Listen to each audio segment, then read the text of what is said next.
Good evening, everybody. Welcome back to another meeting of the cross-country compatriots. We got a new face here this evening, our good friend Hellscorp, previously seen on the stream as Rotelix, the undead changeling. Now here to join our lighthearted, good-themed campaign as a new character. Someone equally interesting, we hope. We'll see. Quick announcements. As I'm sure people have been aware, it has been a bit of a hectic month for us over here. We got a raid already. Toki coming in with the raid right off the bat. Jeez, bud. Party of 5. Appreciate you. How was the rest of Sea of Thieves? I hope it went really well. I hope you're having a good one. I hope the day has improved a little bit. I appreciate y'all coming in. Announcements. So we have had to say goodbye to a couple players, but that happens, and we wish nothing but the best for them moving forward. In the meantime, we're going to be progressing with our party of 4 that we see here for the time being and seeing how that goes.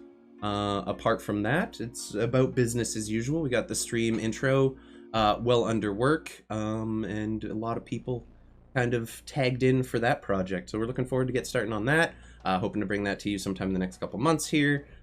Beyond that, nothing really big coming up. Another evil one-shot in the works. I will keep everyone posted on the Twitter and the Discord, so be sure to follow those if you're not a part of them already. And keep up to date on everything going on around here. Real quick, Hells, if you just want to give a little introduction to yourself and plug your stream and your stuff a little bit, now would be the time to do so. Welcome in. Thank you for joining us today. No problem. I like D&D. But I don't play D&D often, so here you do now. I hope I don't do terribly. But yeah, I'm Hellscorp. I have a Twitch stream at twitch.tv/Hellscorp. If you want to check that out, I do a bunch of shit. That's it. That's all I got. Go. I threw a link in the chat there, folks. If you haven't already, go drop a follow. No one else here streams, so I don't have to bother. But we are joined by our usual group. We got Chris, we got Peter, and we got Ryan here to fill up the rest of the party. Take your skin off. Take your skin off? What? Why are we taking? No, I don't want to. I like my skin. That's weird. It's a weird thing to say to someone. I don't like it. I don't like it. It's aggressive. I don't approve. It's aggressive. It's very aggressive for the day. We're trying to come in to this battle a little more chill. So a quick recap from last session. A number of events occurred, mostly in the party taking a new contract from an individual they met in the town of Southwatch, one Kekon Lestrolo, who sent you to check in and keep tabs and possibly eliminate a group of scouts that had come up somewhere from the Imperium to the south and have been spotted operating in this vicinity, which is obviously not something this kingdom is willing to allow. So accepting that you would do things in a little bit more of a covert fashion with no direct ties to the kingdom itself, the 4 of you set off, making your way into the fields north of Southwatch, where generally can be found a number of farmers, basic crops, kind of corn, wheat, the like, fairly simple farming community. On your first night, you decided to take rest under a tree before the storms of the evening really began to kick in. A little rain on the horizon, perhaps, but nothing too major yet. During we had the the night, revelation that we never bought a tent ever. Never once bought a tent the entire campaign. Not even one time. But you know, that is life. That sometimes it just happens that way. However, during the 3rd watch of the evening, I believe it was our friend Gregory, who was taking watch at that point, heard the faint sound of music drifting over the fields. Didn't seem to affect him in any way, and seemed quite far off in the distance, but it was noticed and pointed out to the party, who he woke up with a fair amount of haste, realizing that they were not necessarily alone in these fields. I was scared. Yeah, very, very scared, rightfully so. However, choosing not to pursue anything, in light of the fact you were already on a contract of your choosing, decided to perhaps just leave that for the time being and continue your travel northward towards the Daggerwood Forest, where your contract has been leading you in the last reported sightings of the scouting party were reported. Yeah. However, the following evening, now in a torrential downpour following what was just a couple god-awful survival checks, and then just really bad luck with the weather. Oh, we lost Stanislav on camera. That's okay, though. And he's back. I'm here, don't worry. During Ramalia your newly named compatriot, formerly Ottenbau, the music began to drift a little closer, this time seemingly having some kind of effect on his persons as he absent-mindedly stood up, wandered out of the camp, following the music across the fields well into the night, some hours before anyone else even able to wake up and notice him gone. However, upon waking up and realizing that you were down a party member, the party wasted no time, even in the storm, trying to get some semblance of a trail where their compatriot might have gone. Gregory choosing to take on the form of a large wolf, using his B-shaped and the power of the magical enchanted Fey mask that he carries on his person. Quite a surprise to Mantuka, who had never seen this transformation before. And without much consideration to personal well-being, Gregory the wolf rushed out into the night to chase down this trail and try to get some semblance of where Ramalia might have gone. Party followed, hindered by the heavy rain, thick mud, and just difficult terrain of the sopping wet fields that you currently were traversing through.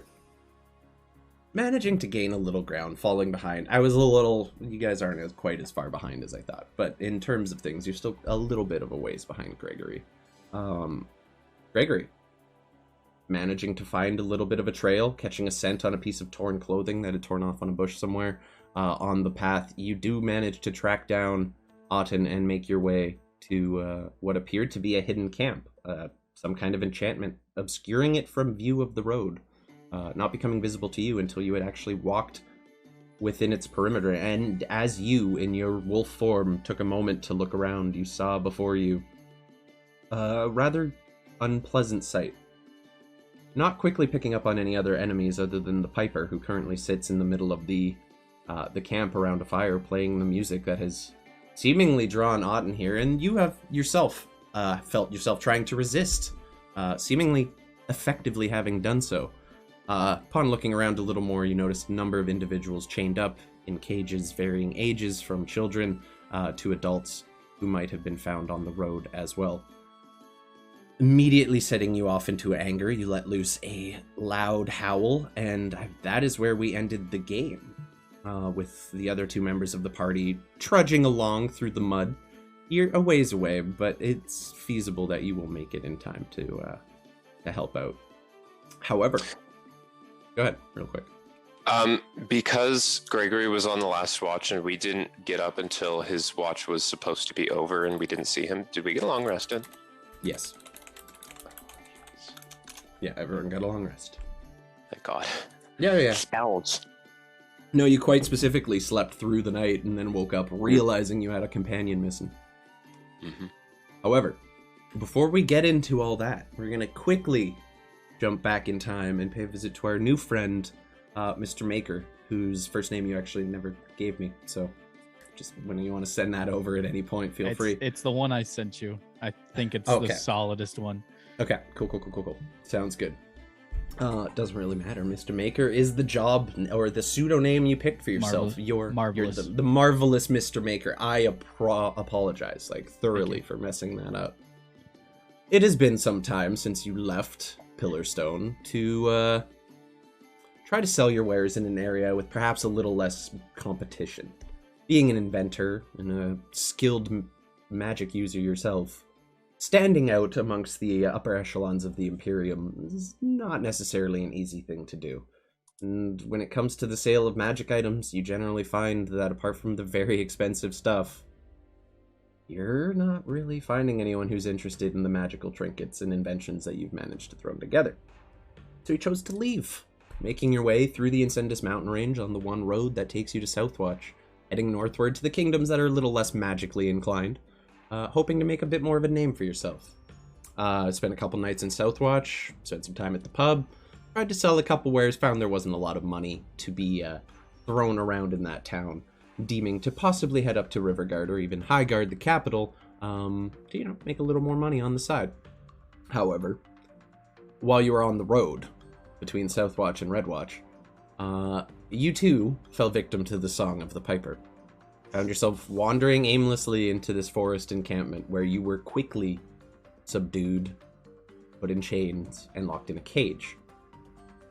Your small, I don't want to say animatronic, your small robotic companion, also whose name I don't believe I have written down. What'd you end up naming him? Yeah, unnamed intern. Unnamed intern. Your robot your robot companion, unnamed intern, or UI for short. Mm-hmm. Also having been captured, seemingly have been very little help to you. However, realizing that this is an individual who is somewhat somewhat capable around the camp, they've more or less enlisted your employees' skills to tidy up around camp, effectively making him into a servant. Even more so than he was with you, which is saying something, considering the way you treat him. And for the next few days, maybe a week or so, you spend in squalor, in this cage, being fed the bare minimum scraps.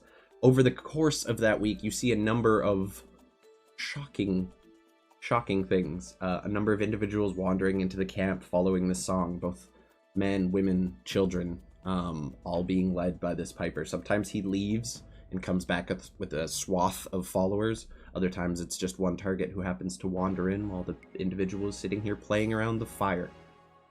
However, it was on this dark, stormy, rainy night that one individual wandered into the camp, seemingly having resisted the effects of the spell, or at least managed to shake them off as he assesses the situation. He too, however, is quickly subdued by an individual in what appears to be black chainmail, black robes, with a very distinctive, very plain silver helm with kind of a slit, almost like a T-shaped slit down the middle. After subduing this individual, becomes pretty clear that they have some kind of a relationship, some kind of means of knowing each other. There's a familiarity between these two individuals. And it isn't long after he is captured that this individual is led out of the camp by the armor-clad person who seemed to take such an interest in him. And that's the last you see of him.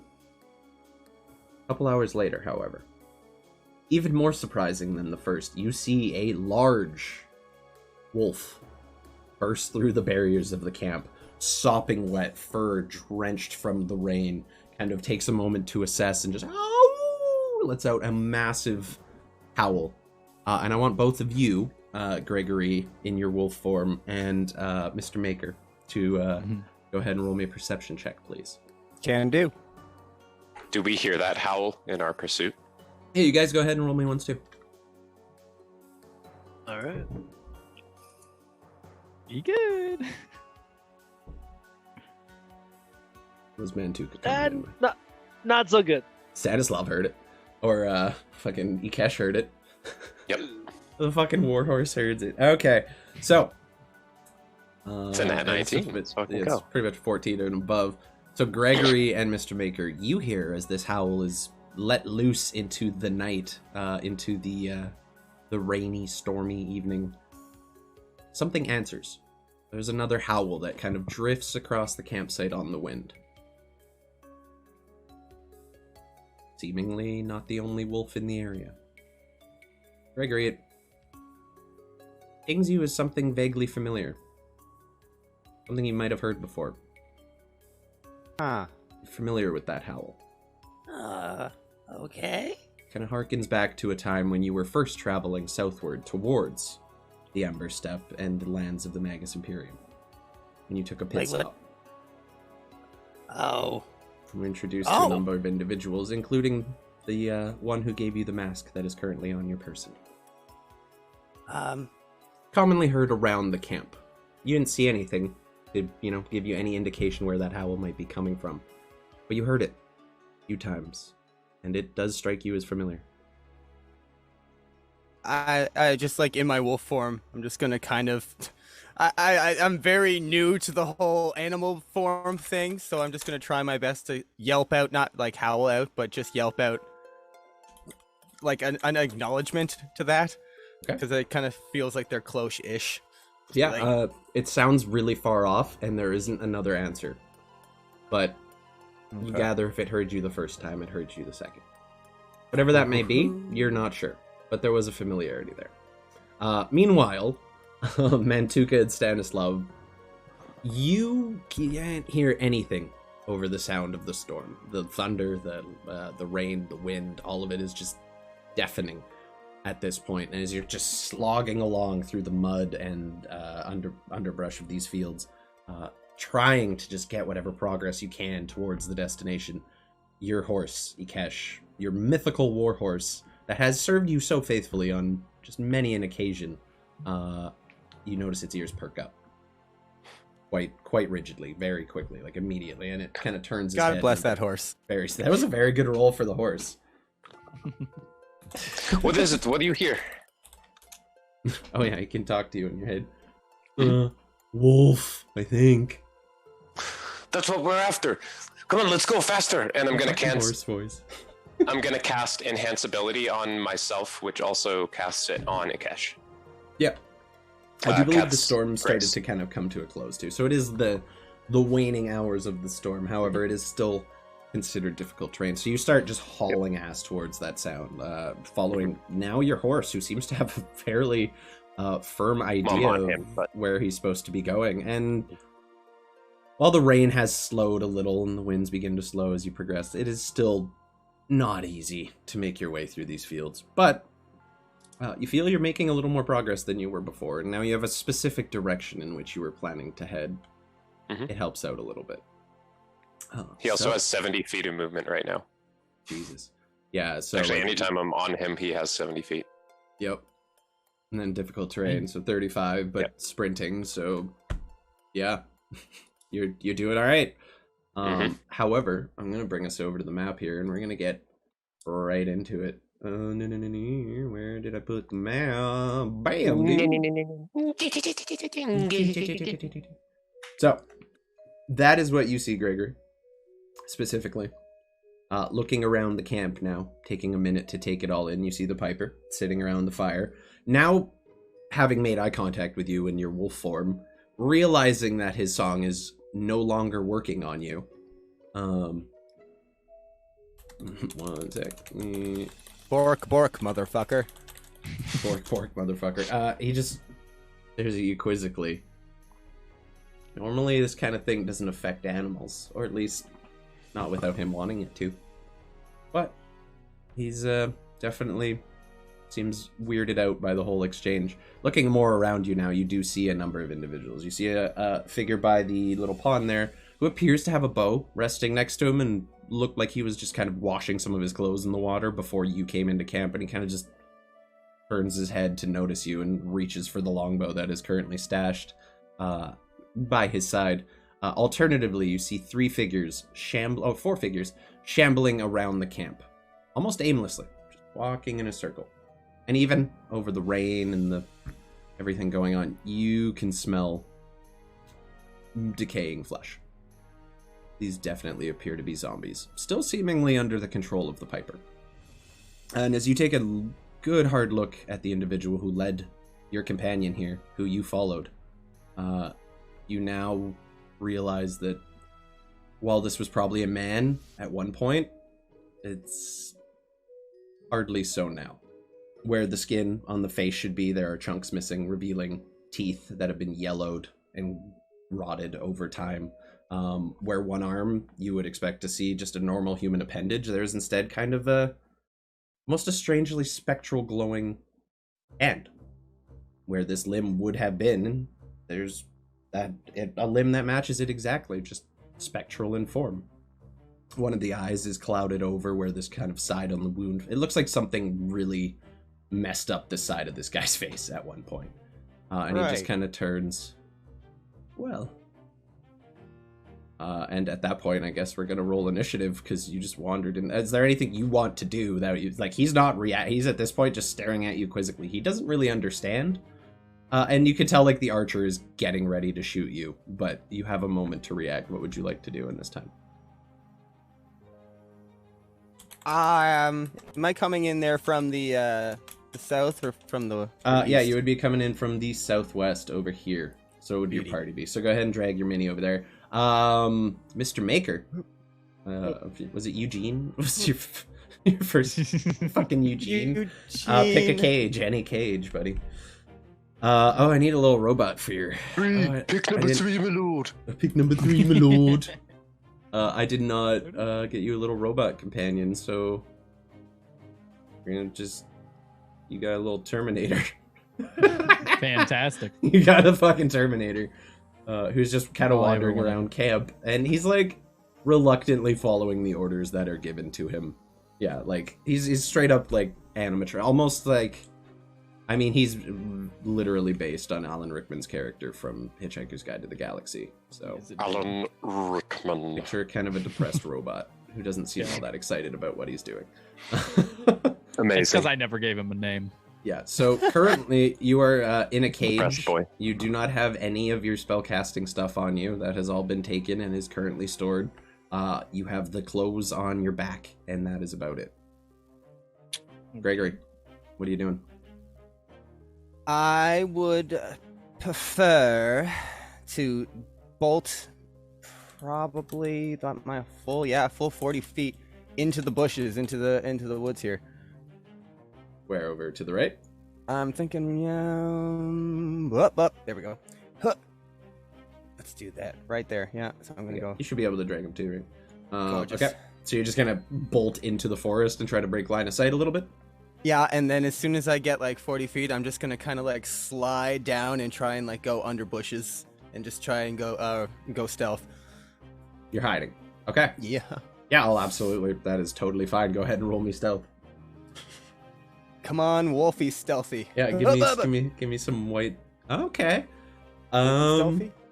Okay, I'm gonna roll for our buddy here. Stealth is Dex, right? It is. Yeah. Okay. So yeah, I would use Wolfie stealthy. Oh wait, why did I do Dex as wisdom? I'm a dumbass. Whoop. Doesn't matter. So he doesn't see you. And D&D Beyond's doing the thing where it kills all my encounters, dude. No. don't kill it. Don't kill it. That's illegal. It just like D&D Beyond encounters does not like homebrew monsters. So anytime I try to use one and I click a cheat, it resets the whole fucking thing. Bam. This is we just have to fight nothing but axolotls for the while. All axolotls. That's axolotls. it. That's Are they all you also get. cubic like in Minecraft? Yeah. Mm, I meant coatls. Oops. Fight capybaras. I am not against it. Okay, so he doesn't notice you. I mean, like, he's actively watching, but at the same time, he has no indication that you're not a wolf yet. He's not really necessarily interested about some animal that just wandered into camp. And my big worry was Mr. Archer Man. If he can't shoot me with a bow right now, I'm a happy wolf. So that's what I'm doing. And I just got like my ears perked up, looking and listening for anything coming. Either my other howling buddy or my buddies. Yeah. You notice the zombies don't Help me. appear particularly interested in you. Like, they're just doing a circle around the camp. Seems like they don't do much unless commanded to do so. As far as you can tell, you're pretty well stealthed, but as you are going into the bushes, you do notice the archer by the lake kind of keep a tab on you. And as you kind of go further away and break sight in the incredibly thick underbrush, you gather he might have lost sight of you, or at least has an idea you're there and is keeping an eye on you. They don't appear to be acting with any hostility as it stands right now. In my head, I just think, all right, act like a wolf if they start to come near you. Just be wolfy. Be wolfy. Okay, cool. Yeah, no, I mean, like, the guy over by the lake at certain point is gonna get his armor back on and take the time to get ready, and he's gonna do a patrol around the camp and make sure Fair, everything is on Do the his up job and up. correctly. Yeah. Are you you're actively gonna maintain your spot right now? That's the plan? Yeah, I'm gonna hold that spot and really listen for again another howl or for my for the hoof steps of Ikesh. Okay, this time as he's kind of like comes back around, you see him moving, and you kind of readjust your position a little and try to get a little more shady, and it seems like he has lost sight of you. However, as he gets under this tree, you see him kind of look up and go, and just like gesture to someone over there. Yeah, someone rolled a 2 on their a natural 1 perception. At this point, your attention is drawn to a figure in the tree above you. What appears to be another archer kind of keeping an overwatch situation on the camp. Also doesn't seem to notice you, but they now are both actively like keeping an eye on this section of the woods. The other archer kind of takes up a spot over here as this zombie rotates, and that one does the same up around this way, and so on and so forth. They kind of just walk aimlessly in a circle around the camp. Interesting. Okay, good. Yeah, I mean, like, as far as they know, a random wolf just walked into their camp and was like, Yeah. well, fuck this, I'm out. Yeah, who wouldn't just like, go Yeah. and they would try to Yep. just make sure that they don't get eaten by a wolf. Sure. Exactly. Mm. Okay. Zombies being zombies. Zombies gonna zomb. Zombie's gonna zom. I love Zomb. it. And I Ainter's gonna ain't. enter. I think I'm just gonna I'm gonna hold this position, and me, Ryan, as a person, am going to try and think of something to do with that archer. Okay, yeah, totally fine. You wait for a while. They don't seem to get another sight of you, and they're just actively keeping an eye on this side of things. Mr. Maker, Eugene, don't seem to notice anything further going on at this point. You're kind of keeping an eye out, maybe waiting for your moment. Your robot companion, UI, is just kind of cleaning up around the camp, preparing food. You notice the Piper in the entire week you have been prisoner here has never once stopped to eat. Sometimes you don't even think he breathes. Very strange. Are you asking me what to do? You're pretty high intelligence. I'm gonna say roll me an intelligence check, or Arcana, I guess, if you want. Ooh. I'll just roll intelligence. Ooh! Ooh, baby. 20 for 25. Okay. You're a very magically minded person. You know how to recognize certain traces of things, particularly schools of magic, especially ones that have been outlawed even within the Imperium. This is someone who died, and through some means or another, has returned to a relative state of life. Seems partially spectral, partially decomposed. Looks like the entire left side of this individual's body was just decimated by something. It's almost got like a Harvey Two-Face thing, not quite. Like he's fucked up all over, but like the whole left side of his face is just skinless. It's just bone. And even there where you see bits of bone missing, you see little just traces of spectral things kind of filling in spots where there are holes. It's very weird. Very strange. Do I know where my stuff is? Yeah, I would say so. You probably would have kept... depends if you were conscious when they brought you into camp. I'm going to assume you were not conscious when they brought you into camp, or at very least you were transfixed by the thing. So go ahead and roll me a perception check now to see if you can spot them. Feel like that's the fairest way to handle it. Great. 10's all right. Okay, so you don't have an exact location, but you do kind of have a feeling that a lot of the things they've collected from people have been stored in one of these two tents. You're not sure which one exactly has yours, as they both appear to be pretty full. Keeping in mind, there's probably about 15 people in these cages of varying ages. It's getting pretty packed. There's even a couple in yours. It's not been a comfortable stay. How wide are the bars? The cage itself is 5 feet by 5 feet. The bars have maybe half a foot of room in between them, if that. And About that far apart. I wouldn't be able to get that small. If you had a spell, I might meant be as a able to. shape changer. No. Depends. Because I think you can change to one size within your size, or does it keep you at a medium? I could be wrong. I haven't played a fucking shape It just changer. says as an action, you can change your appearance and your voice. You can determine the specifics of the changes, including your coloration, hair length, and sex. You can also adjust your height and weight, but not so much that your size changes. Okay, so it's a no. Unfortunately, you would still be considered a medium-sized human being. You gather, based on the fact there are children in here too, that it's generally a small human cannot fit through. Fair And enough. like some of the prisoners are looking pretty rough. Some of them have been here longer than you, and they don't look like they're doing great. How's the lock looking? Pretty standard lock. Doesn't seem like there's anything magical about it. You just don't have any of your tools to pick it. Yeah, but I should be able to see like if there are any known problems with this type of lock or something. Considering I've been we're around going them brand. We're brand search. Yeah, okay, yeah. Okay, You know so what it's I'm like saying? Is this a master lock or Yeah, what? is it like a Yeah. master lock they bought at Home Depot, or is it dollar store type thing? Okay, gotcha. Can I? What's yeah, the serial provide number? Something to get out of it, or I'm gonna say roll me an investigation check just to see if this lock is sturdy enough. I mean, it was a 20 Doesn't matter. It is a very sturdy lock. It looks like it could be picked, but it probably wouldn't necessarily be easy to do. and definitely not easy to do without. I'd say it's an aggressive mid-range lock. Fair enough. Aggressively slightly above average. Yeah, aggressively No slightly attacking above. the lock. That's the rusty right there. We love that vibe. Shockingly above average, just barely. Okay. Yeah, do you want to try to do anything with the lock, or what's up? What do you want to try? I suppose. No. I don't got shit. I could try to communicate with my fucking dude.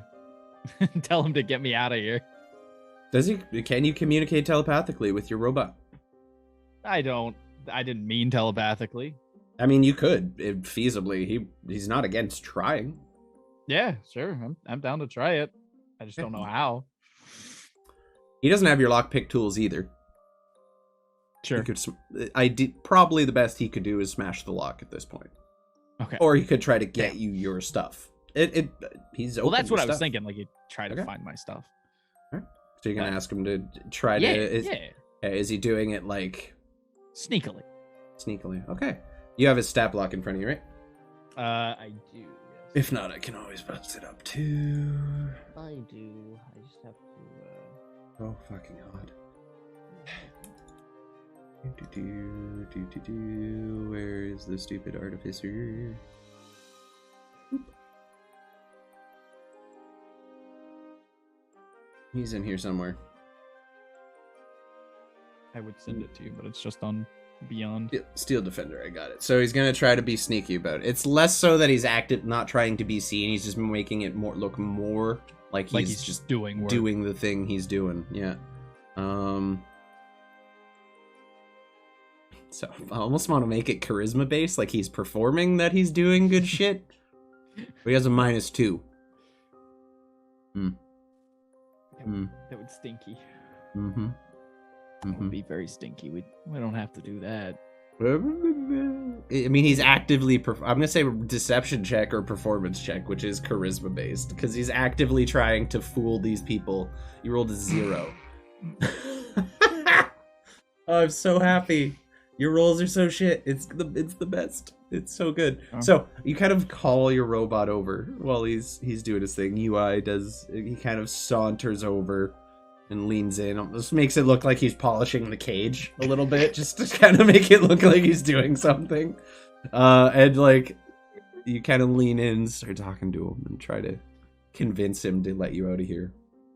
Hey, can you go get my tools? I could my thieves' try, tools? but nothing Yeah, I man. do ever works. That's God damn, I've been mean to you. Yes, it took one statement to break him. Yeah, dude. All right. Yeah, it's a sad robot. You see his like eyes kind of light up as he talks and emotes. He doesn't really have a moving mouth. It's more just a slit in his face that lights up a little as he speaks. Like Bender. Mhm. Yeah, a little. It's very Bender-esque. Just depressed as fuck. That's fine. Just try. It's Okay. better than me sitting here rotting in this cage. I guess I could try. Yes. Fine.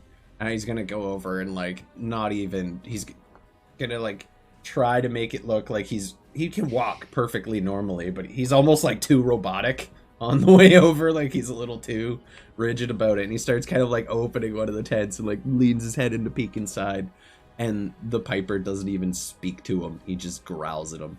You just through like the gritted teeth that you can see exposed through the left side of his face. He's The robot just perks up, closes the the tent with 2 fingers, stands up straight, and just kind of like does the Batman turn, the whole body, to look at the guy. And he just gives him a head wag, like just essentially like get the fuck away from the tent. And your robot just kind of goes back to what he was doing. He looks at you. He's like, "Told you." That's unhelpful. Oh, he rolled a 0. That's unhelpful. He rolled an absolute 0. That's brutal. Oh god. Yeah, I guess I'm done. Okay. So He's as cold as ice. there you go. So as all that is happening and time is kind of going on, Gregory spends a good 30-40 minutes just hiding in the woods at this point. The archers kind of go about their business, lose attention a little bit on you. The one in the tree is still actively keeping an eye on this section of the forest. The other one kind of goes back to what he's doing. Sits over here by the fire with the piper.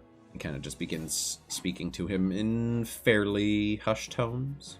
I would say you're close enough, Eugene. Mr. Maker. You kind of pick up a few details on what they're speaking.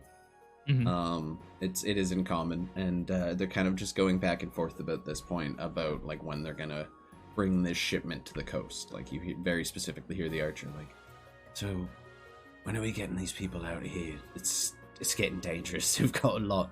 Someone already wandered into the camp once. I assume you didn't mean to catch that guy. And the piper just looks, actually I did. And he just still the teeth kind of grit together as he speaks. I don't think you did. From the cage. Shut that one up. And the archer just comes over and pulls out a sword and just clangs it on the metal next to where you're, and like the sound itself is fairly loud. Not another word out of you.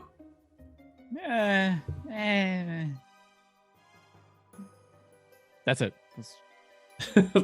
Okay. They He weren't doesn't know- words. Yeah, there were Yeah, words. He said not another word out of you. So on a technicality, I guess, the piper kind of smiles at that a little bit. You still haven't been broken. A week in a cage didn't break you.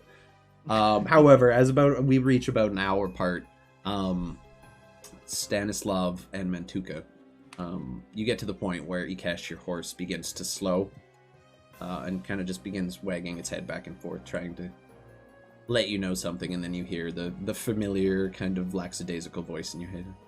I think we're here? Oh, all right. Do I see anything? Do we see anything? No. Well, actually, you can roll me a perception check to try to. Mantuka as well. Horse can as well, but it is based on sight. Shit.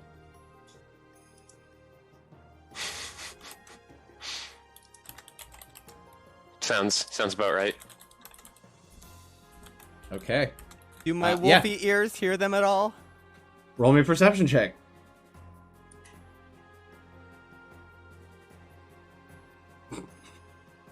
It's gonna be a long night, boys. Like I can't roll like to save my life, so just settle on. Neither can Hell's Corp. It's gonna be a thing. That's The okay. wolf's fine. Yeah. So I can hear my buddies. probably, yeah, about an hour after you kind of hide and tuck down in the underbrush there, you begin to hear the sound of, it's not even clomping hooves, it's literally the sound of hooves getting sucked into mud, and then like, and it's just like you hear something slogging through the mud, probably about 50 feet from the edge of camp where you came in, so about 70 feet from you approximately, towards this direction. Fabulous. As soon as that starts happening, my little wolfy tail, just like the just a tip, just starts Yep. going. Little, we got a tail wag going. Okay. fair. And then the wolf form starts to melt away. Just I go kind of like dark black, even more so, and I just start to like look more like Gregory starts to like come out of the ink of it, and I look up at the archer, and I'm like, "All right, boys, it's go time." And as soon as I was able to hear my friends, I wanted to cast Magic Missile. You I get a didn't magically see this, did I? miss. You saw the wolf go hide in the thing. He was actively hiding and in the underbrush. I'll say roll me a perception check if you want to. It's gonna be a I pretty do. high DC. It did, yeah. Never mind. No. You don't hear a damn thing until As after about an hour passes, after you get scolded a little bit, just out of the sheer darkness and light drizzle that has now replaced the heavy downpour, you see several magic missiles, essentially motes of arcane energy, just materialize and go very like Gundam style, kind of turning over themselves as they just fly up into this tree. That you don't even see the figure there with your perception rules, so you don't know what's happening. So those all 3 hit automatically, correct? I'm casting it at level 4. How many missiles is that? Holy shit! I believe it is +3, so that will be 6. Okay. Where is it? And yeah, so like out of just hovering over one of the bushes, you see just a glowing pink chair flying up out of it. And I always said I wouldn't be able to describe this one properly. So can you see this? That's what it looks like. It's a pink kid's chair. It's a little pink kid's chair with a gray blob, Like one of those and it's big Joe chairs. Yeah, it's controlling like a bunch of little, and you hear it, it's like beep beep beep beep beep beep beep beep, and he's like pressing it, and you see in the little like gem screens is just a bunch of pictures of the archer. Yep. And then all these missiles. Mini targeting station type of deal. Yeah, it's like a little gray Kirby. So how many does that roll if I do it that way? That's just one of them. Yeah. So Yeah, you have to 1, roll 6, and they all 2, auto hit. 3, So 6, 4. 9, 13, 16, Holy. and 19. You hit for 19 points of damage. Okay. Yeah, so, Mr. Maker, you would see this now occur as, like, these arcane missiles just yeet themselves at this figure, and you just see this massive explosion of color from the tree. You hear some... And then I'm gonna have him roll a save at disadvantage because he got hit with 6 fucking missiles to try to we maintain. see or hear this? You don't see it. Here? Yes, you do hear it. I do believe sound does travel through it. So you don't see yes, I any was trying to bright pick lights or something flashy, explosions or anything, but you hear the sounds of arcane explosions and someone go, "Ugh!" from the forest. Oh, 40, 50 feet ahead of you. It's quite loud. Acrobatics is a 15, so he just barely manages to hold on to the tree, and he's kind of just like hanging there, and he now sees you, and he's like, oh. He just grabs an arrow out of the quiver on his back. I need everyone to, 1 second.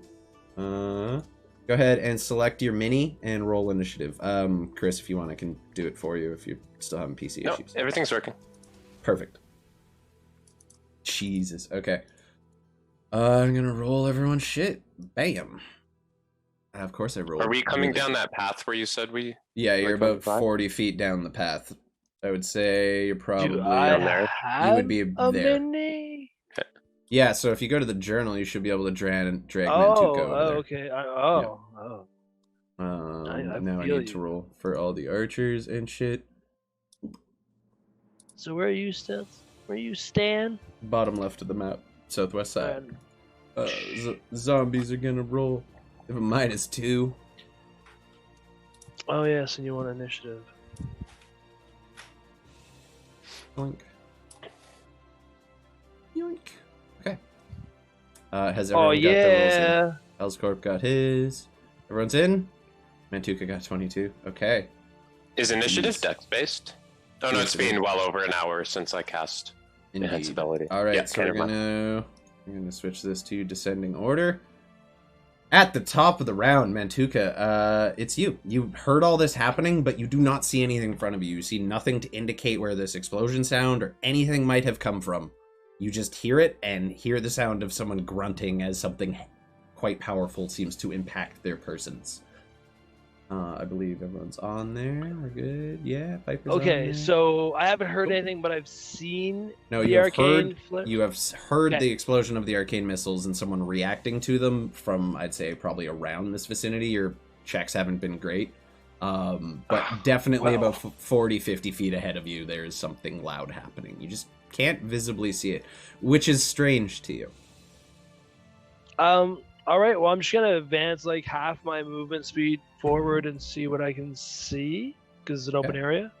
Remember, you have plus 10 feet to your movement right now. So 40 I was got started offset. your turn within 10 feet of Oh, me. sweet. You can Do go another I 10 if see? you want. Cool. Do I see this to my left? Yeah. So as you essentially, I'm gonna draw fucking just a quick little thingy here.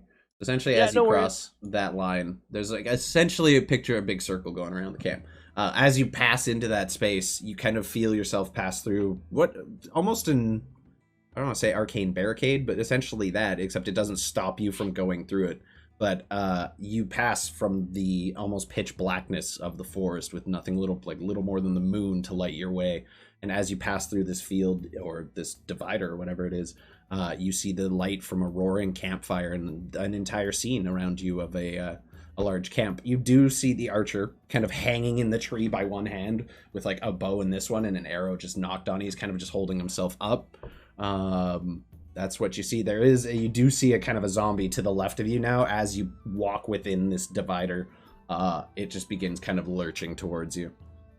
Can I see back through the veil or whatnot at Yeah, you turn and you look, and nothing is obscured beyond that. You gather whatever they're doing was some kind of enchantment that allowed them to just conceal their campsite from sight, not from sound, just from sight.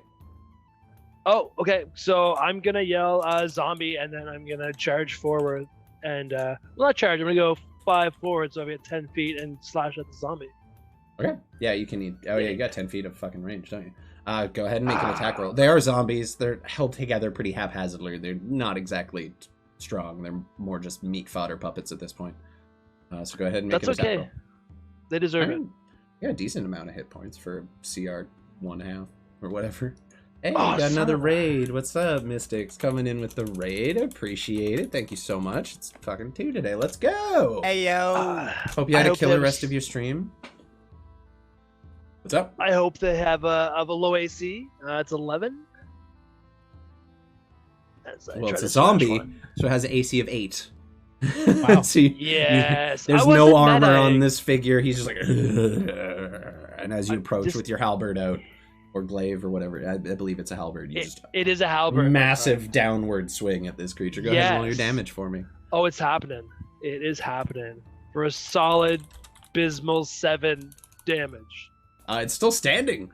That's But fucking that's okay. hilarious. I've got another attack, so it's really fun. That's true, you do. So it is still standing. As you bring the halberd down, it cleaves right into the torso, kind of splitting it open, revealing some of the rotting innards on the inside. But it is still kind of like actively pushing towards you, kind of like pushing onto the axe of your halberd. 13 definitely hits as well. Go ahead and roll your damage for it.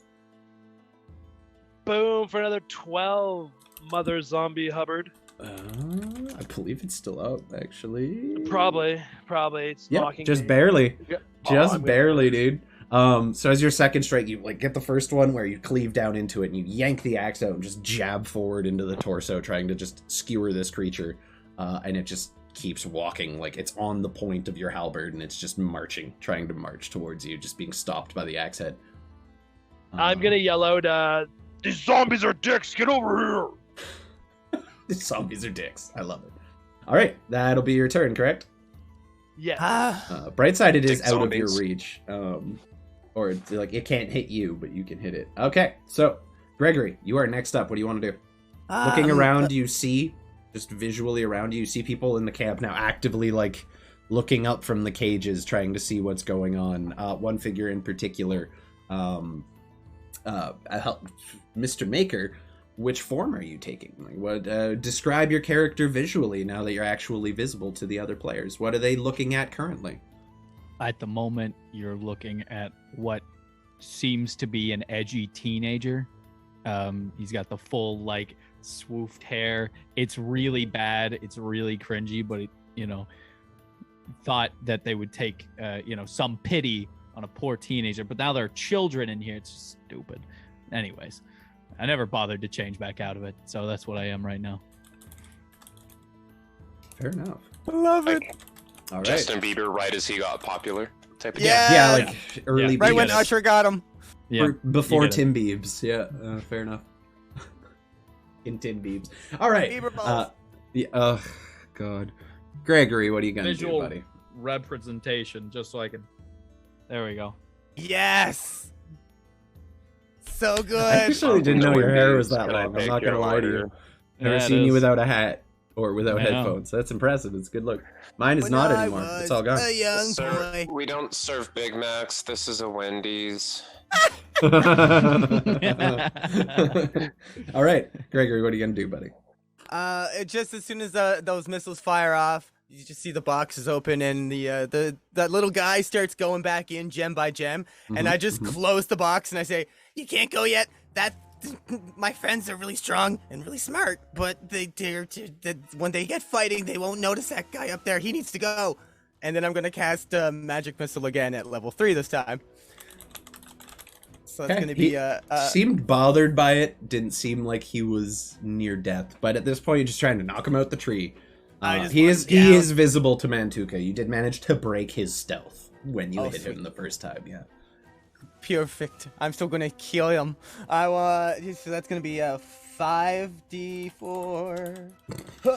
1, 2, 3, 4, 5.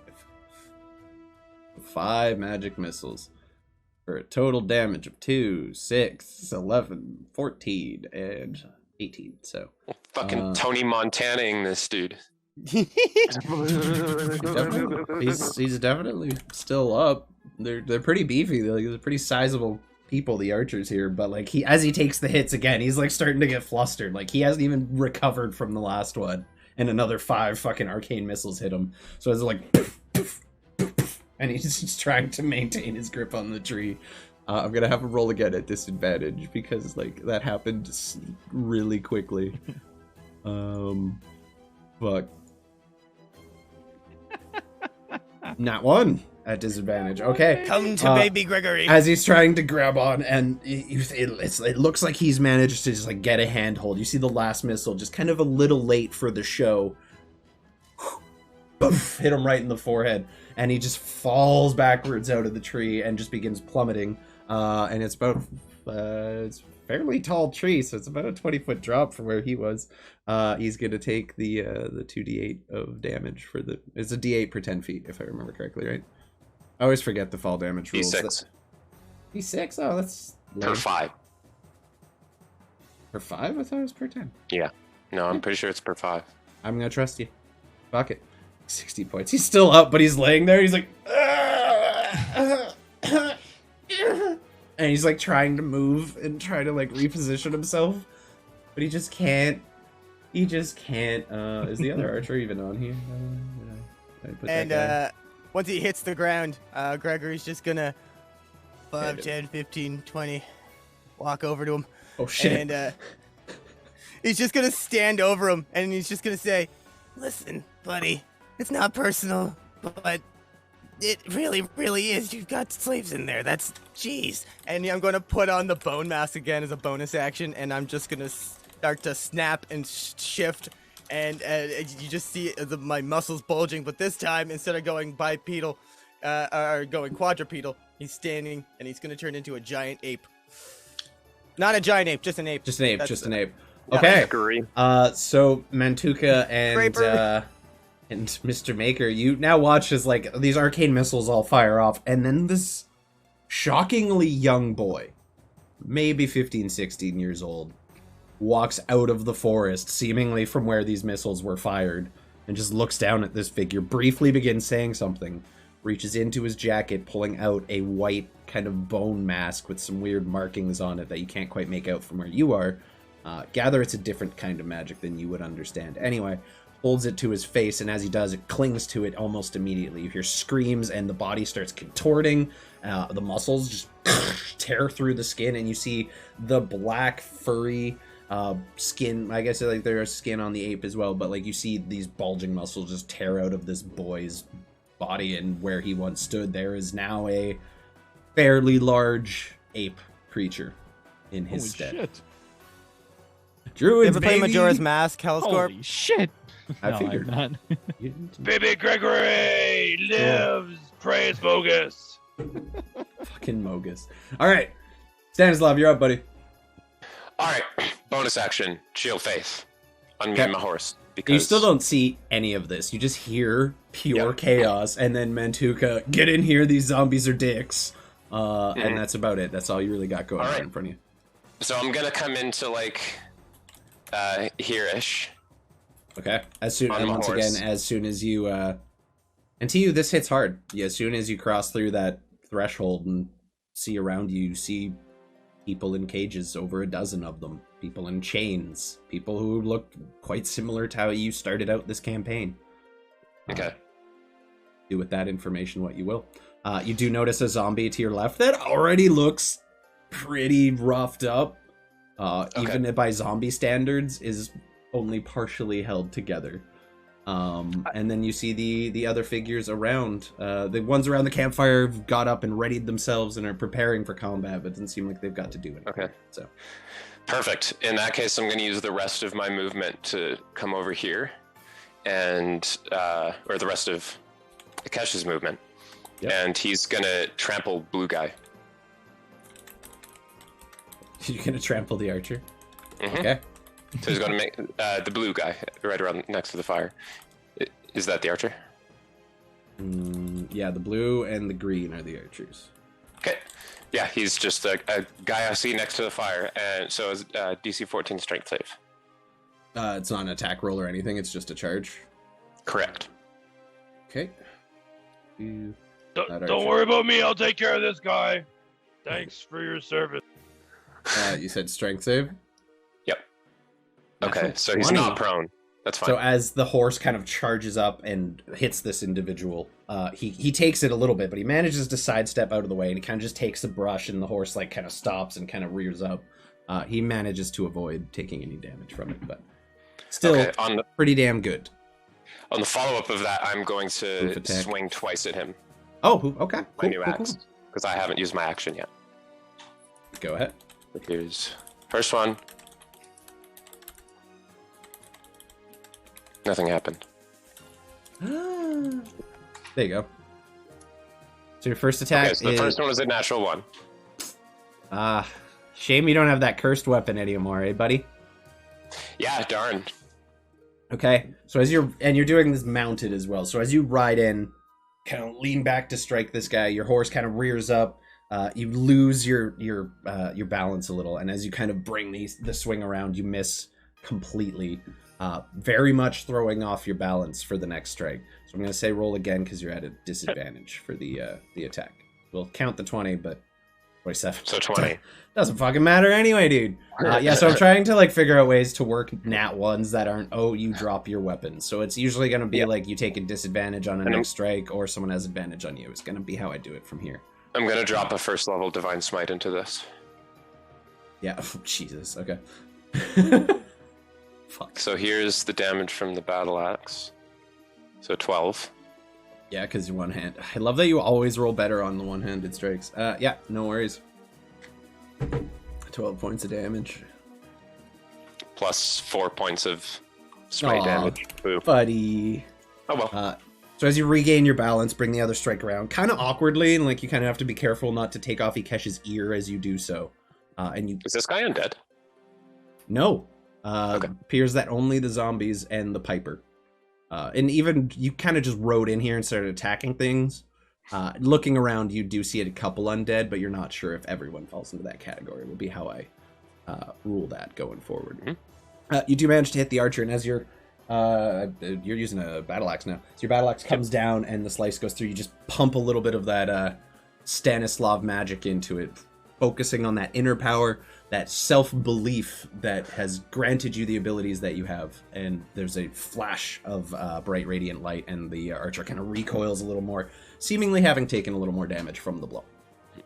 I completely messed up the horse's trampling mechanic, but we'll worry about it next time. Yeah, because like it has 'Cause to it failed. run I have 15 to, I have to and make then an make attack first. Yeah, exactly. I have to But hit with an attack first. Yeah, but it wouldn't have mattered anyways. it failed anyway. Yep.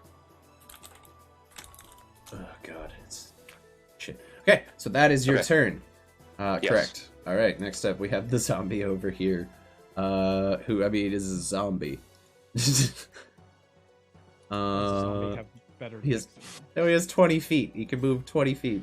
Oh, yeah, because he tied with you. His Do you dex know is a 9 out of minus. 10 zombies are His zombies? dex is -2, so I'm gonna move you Wait, up what in the about- order there. There you go. Okay, cool. So The 10th This- one is Bill Murray dressed up as a zombie. exactly. So, Mr. Maker, you are up as the newest member of the group. What would you like to do?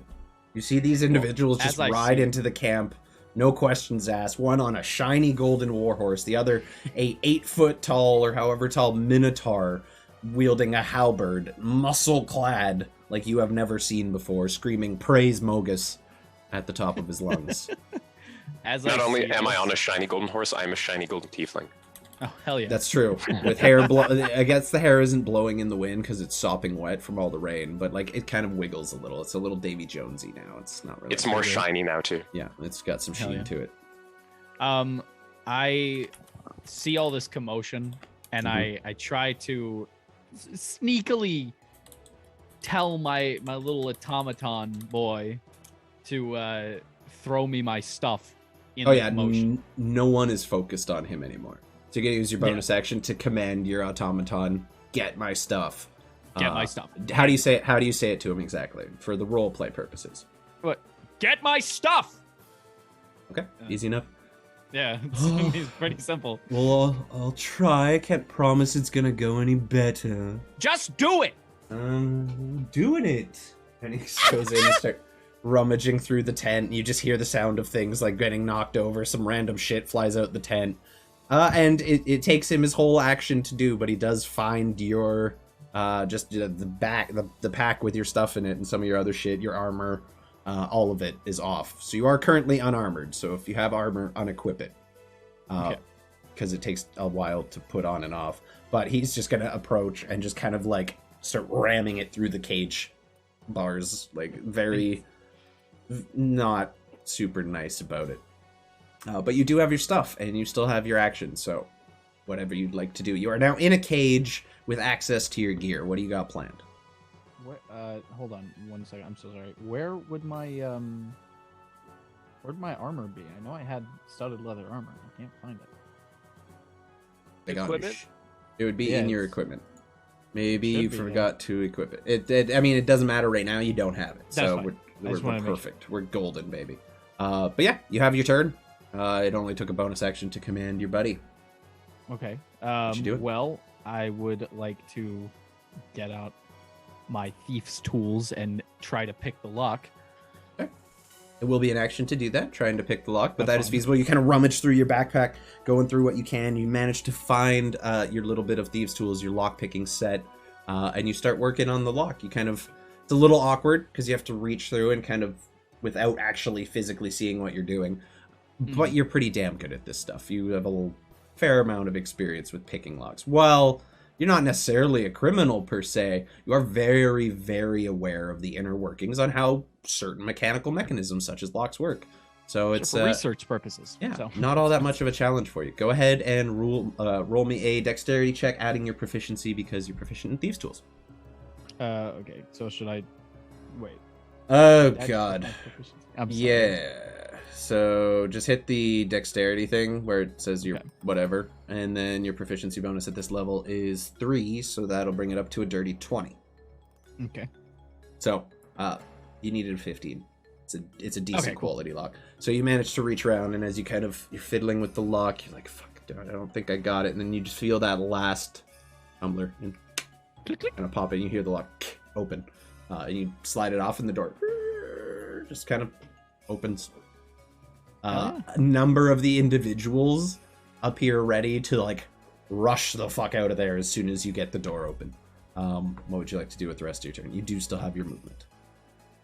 Go, friends! And then I move out of the cage to about... I should have enough movement to move. Yeah, you have like 30 feet, I believe. Did you take those boots too? I did. Oh, you don't have those equipped either. Yeah, no, none of them. Yeah, but you do have like your arcane focus now, so you can start casting and stuff again. You have your components, if you had any that require like a gold point cost. You do start with all of the ones you had prepared. But yeah, that'll be your first turn. You are out of the thing. Your robot companion UI kind of just watches this happen as he's kind of done everything he can do, and he prepares himself. You're familiar. He is capable of fighting. He has proven himself fairly useful at a time, a couple times. We lost Stanislav. I did not tell again. him good job. Stanislav, no camera. Oh Still no. here, I'm just fixing things. That's all good, dude. Just letting you know. Cool. So that'll be Mr. Maker's turn. Hell yeah, dude. Managed to get out on the first try. That's always good. However, yeah. there's a zombie over here who is up. And seeing you, the closest target to him, he is going to turn and just start stumbling his 20 feet towards you. Get up in range. If you want him to go first, that's fine. I'm not gonna. Fuck you.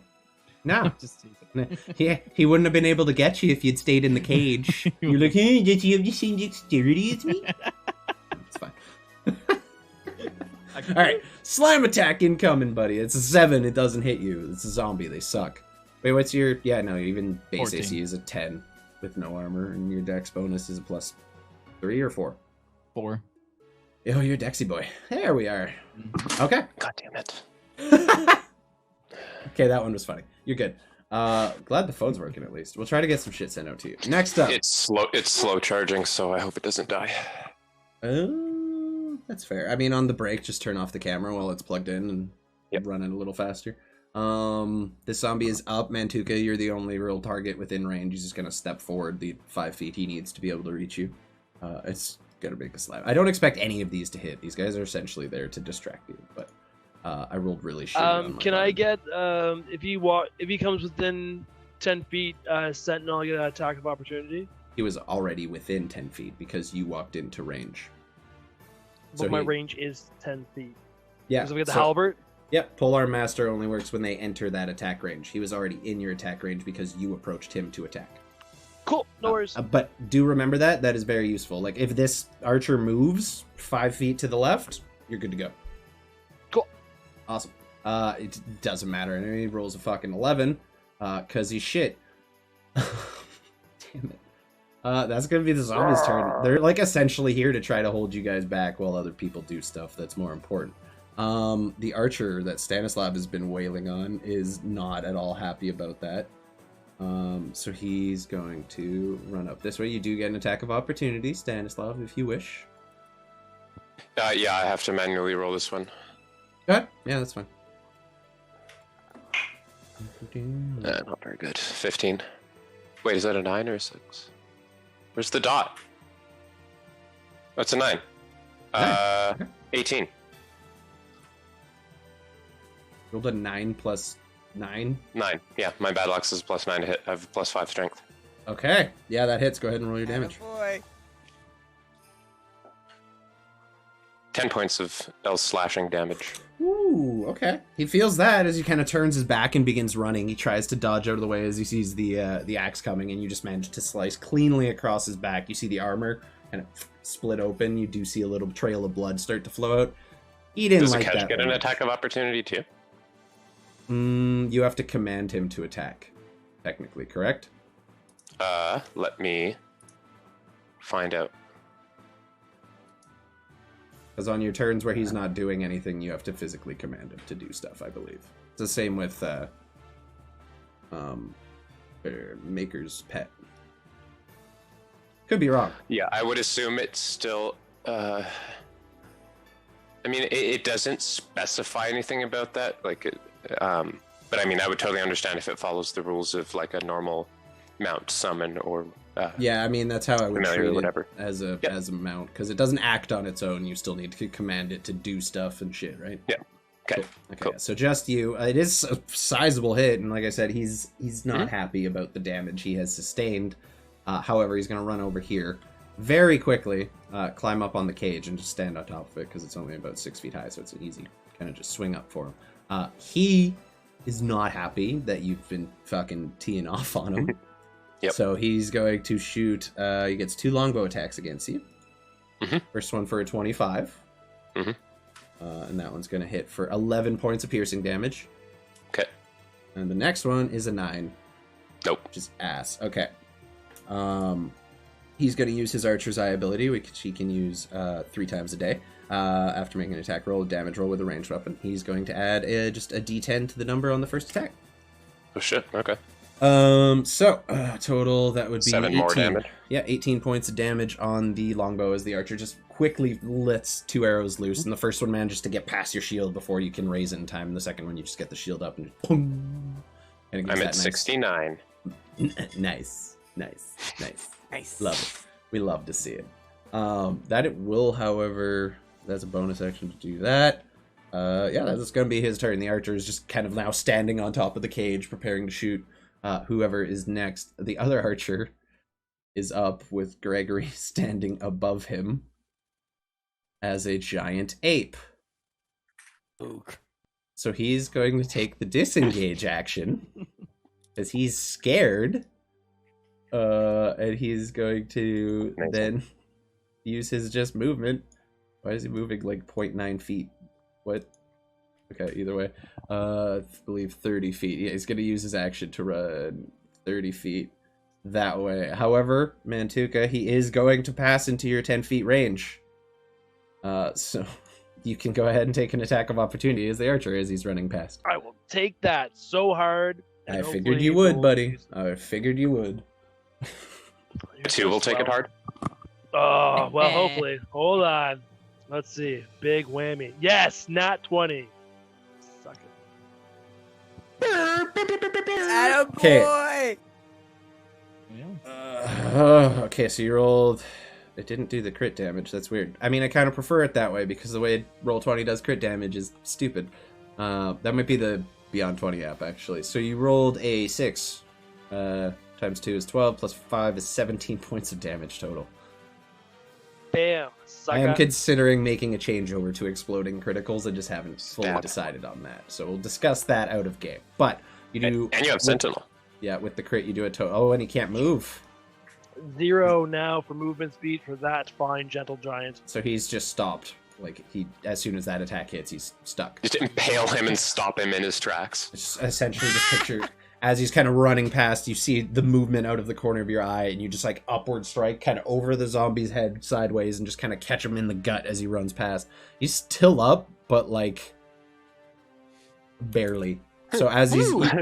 you literally see this figure now trying to essentially hold his stomach closed as you have essentially opened just a massive wound in this individual's torso. There's blood kind of dripping through the fingers. He's starting to stagger. And just stops dead in his track. He cannot overpower you and your halberd. Shit. Okay. Well, it is gonna. He still has his 2 attacks. Just kind of very quickly. I don't know. Yeah. Shit on. See, he's worried about the guy who shoots missiles at him, but he's also worried about the giant fucking minotaur. Literal minotaur. So he's gonna split his shots. He's gonna take a shot at you, Mantuka, first, and then the next one's gonna go for Gregory. The first shot is a natural 20. We went nat 20s for nat 20s, Gregory. buddy. See you later, Gregory. So he rolled a 6 times 2 is 12 plus 4 is 16. He hits you for almost the same amount that you hit him, Mantuka. So you take 16 points of piercing damage from the longbow as he just like horrible. Quickly fires off a shot. And you're not raging yet either. That was a No, baby Gregory, it hurts so badly. And next one's going for Greg. He rolls a 9. Oh, I didn't mean to click that twice. He rolls a 9 on you, Gregory, and that is a miss. So as he fires at your ape form, you literally just with your massive hand just swat the arrow away. Don't even notice. Like someone threw a rock at you and you managed to just deflect it. Oh, God. I was hoping that would hit. Okay. Now I get to have fun.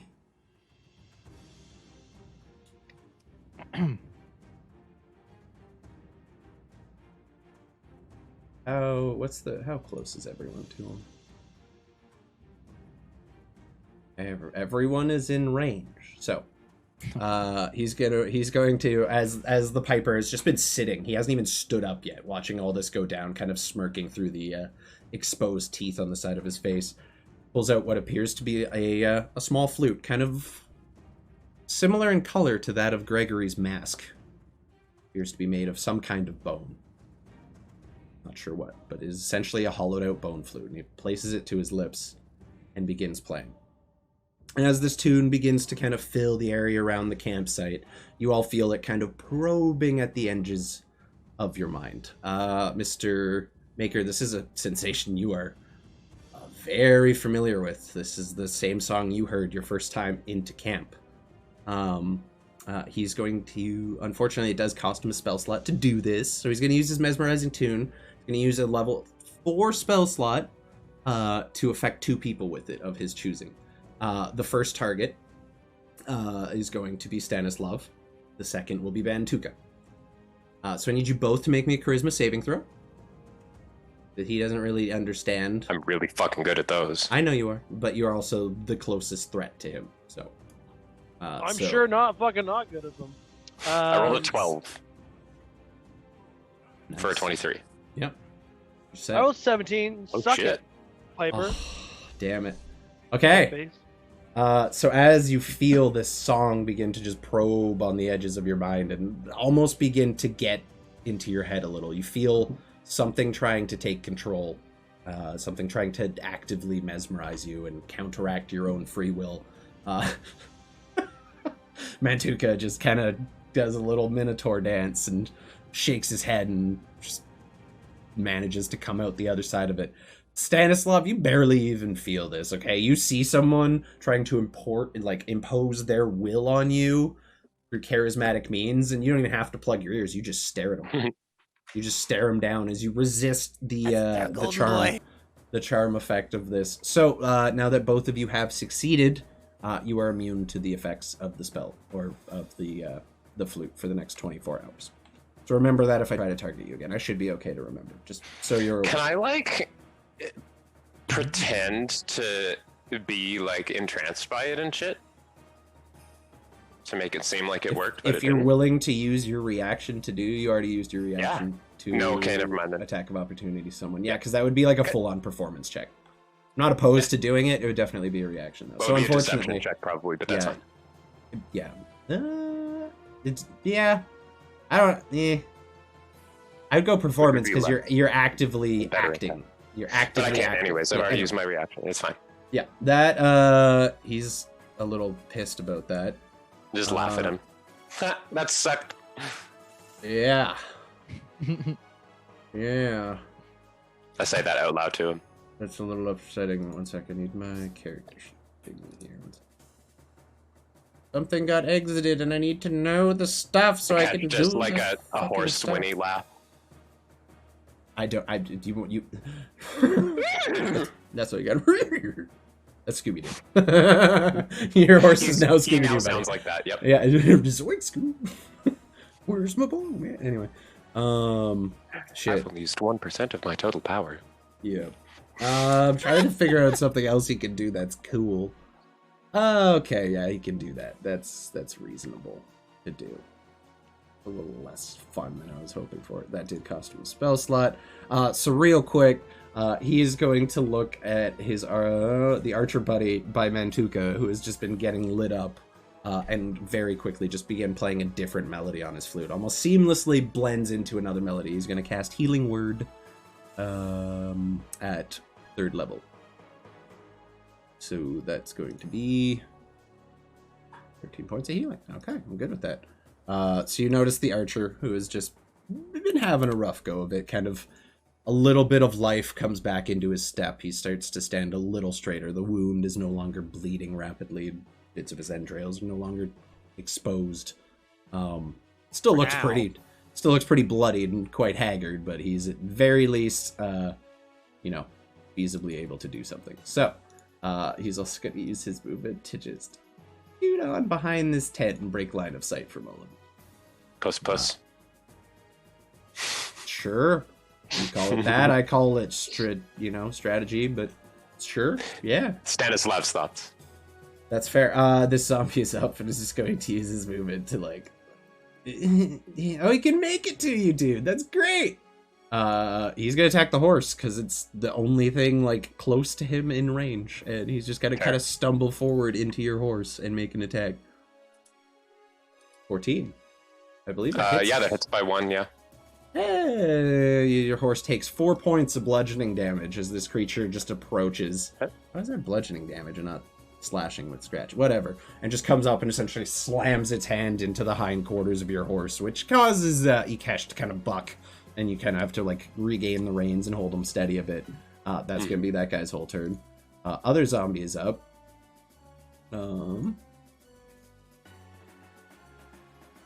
He can also make it. He's going to come on the other side of Ikesh and start wailing on the horse again. With advantage this time because he's flanking. 21. 6. He's taking a total of Ow. 10 points of HP. That was He's like fine, but ow. almost max. As the zombie just walks forward too, and with the claw just kind of rakes it across Yukesh's front portion there. Starting to look pretty rough, your horse, right? 9 HP out of 19. Okay, cool. Yeah. Next Kind of up, beefy bone, but shit. we have Mantuka. What would you like to do? Bonus action, rage. Raging, dude. We're raging up in here. I love it. And yeah, I'm gonna take out that one directly in front of me. I'm gonna kind of choke up on my halberd a little more and make a whackety whack at him. Absolutely. Or I'm gonna attempt to. Oh, well, 26. Yeah, suck it, Tony. Fucking hit. Damage wise, It's coming. yeah, Bam, that's bam, it's more than 13. enough. This time, as you bring the halberd around, you kind of like choke up a little and just sideways slash a little and split the zombie right into Isn't that halves. plus raging damage? Doesn't matter. Even? Plus 2 more. Thank you. Even though I Yeah. wrote the note down, I'm You not wrote the paying note attention. and you still forgot. I love to see it. I just Yeah. raged. Calm down, everyone. Yeah, so you managed to cleave that zombie Let's all take a chill pill. completely in half, and the 2 parts just fall to the bottom. Some like rotting entrails and organs begin to fall out of the upper half as it kind of begins to try and move and crawl, and then it kind of loses its ability to maintain life, or unlife, I guess technically. You do still have another attack and your movement. What would you like to do? Oh yeah. So I'm gonna move up here, and I'm gonna baseball swing and smash this one that I already hit. Okay, Because go it ahead. wants it, it deserves it. It does. Oh yeah, 19 for That definitely hits the archer. 12 damage. 14 damage. Oh 14 yes, I'm so bad. Thank you. Peter Love. I love you, Peter. Stanislav is like a little voice on fucking Mantuka's Hit him head. harder! Like, "Hit him harder. You're better You're than raging. you are. He's still standing, but you essentially negated all the healing he got, and like what little bit of life this man has. He's looking around and beginning to like look for ways out. Like there is desperation in this individual's face at this point. He's not Anyway, looking away great. from me, I'm going to use the Sentinel feat because he's 10 feet away from me currently. Just yeah. Yep. So if he tries to And that's- run, I mean, to be fair, he's now kind of picked up on that. But Gregory, you're up. What are you gonna do, buddy? All right. Grapery is gonna go. He walks as fast as he climbs, so he kind of like just goes Yep. up and scurries up the tree, jumps Yep. up through the branches, and he's gonna do kind of like a backwards somersault and trying to just Very extra ape. I like it. yeah. Go ahead and I'm roll gonna me do some a ape attacks, buddy. good out, bro. First one, This guy's like not looking second great. one, Both hit. Both hit. beautiful. I'm like, Huh. that'll do it.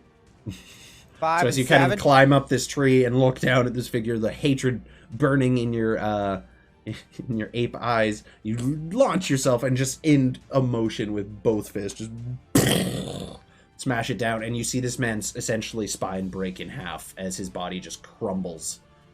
It's still in one piece, but like your sheer weight of your ape force and the strength of your attack broke this man's spine, and he just collapses.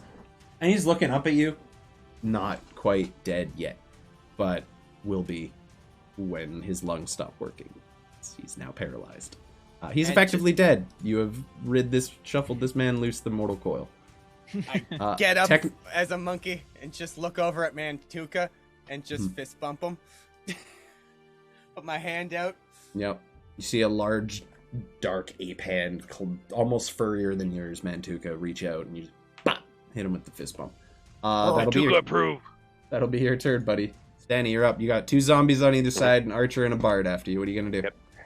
First, I rolled Constitution save for the time the archer hit me, and I was fine. Secondly, I'm gonna have Kesh jump over the fire and run towards where I last saw motherfucker. Yeah, he didn't actively try to hide. He just broke the line Yep. of sight. The 2 zombies are both gonna take an attack of opportunity at your horse. Okay. Zombie.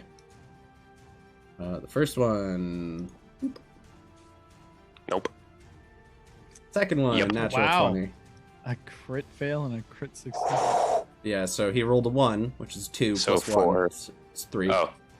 Okay. It's 2 He's plus still 1. alive. 3 points is of it- damage to Ekash as he turns and like jumps over the flames. The last zombie kind of lunges forward and just manages to get a small piece of the pony. Mhm. My D&D Beyond That was stopped really funny working, to so me. Fair. You did, however, also pass through the archer's attack range, and he's going to take a melee attack against you as well. melee attack? Oh, yeah. Yeah, he can still punch. Yep. Yeah, but it's Essentially- against me, not the horse. That's his choice. It's a piece of the And pony. he's too far up to hit my horse, isn't he? Only 6 feet up. It's a war horse. Oh, okay. Yeah, he's going for the horse now. He sees the horse is beginning to Gonna weaken. try and clock him in the face. He's essentially going to try to boot him as he's running past. Yeah, like he's literally going to take a boot to the face at this point. I don't expect very good. And it's a strength-based attack, which is plus 0. Yep. So rolls a 2. So as the horse is just riding by, he tries to essentially just heel stomp the horse in the face on the way past and does not successfully do so. You kind of look at him with just like a look of sheer hatred for a second and then continue on your way. What would you like to do with the bard fella? So I've moved 20 feet now. I'm gonna do an attack with. I'm gonna have Akesh do an attack. Okay.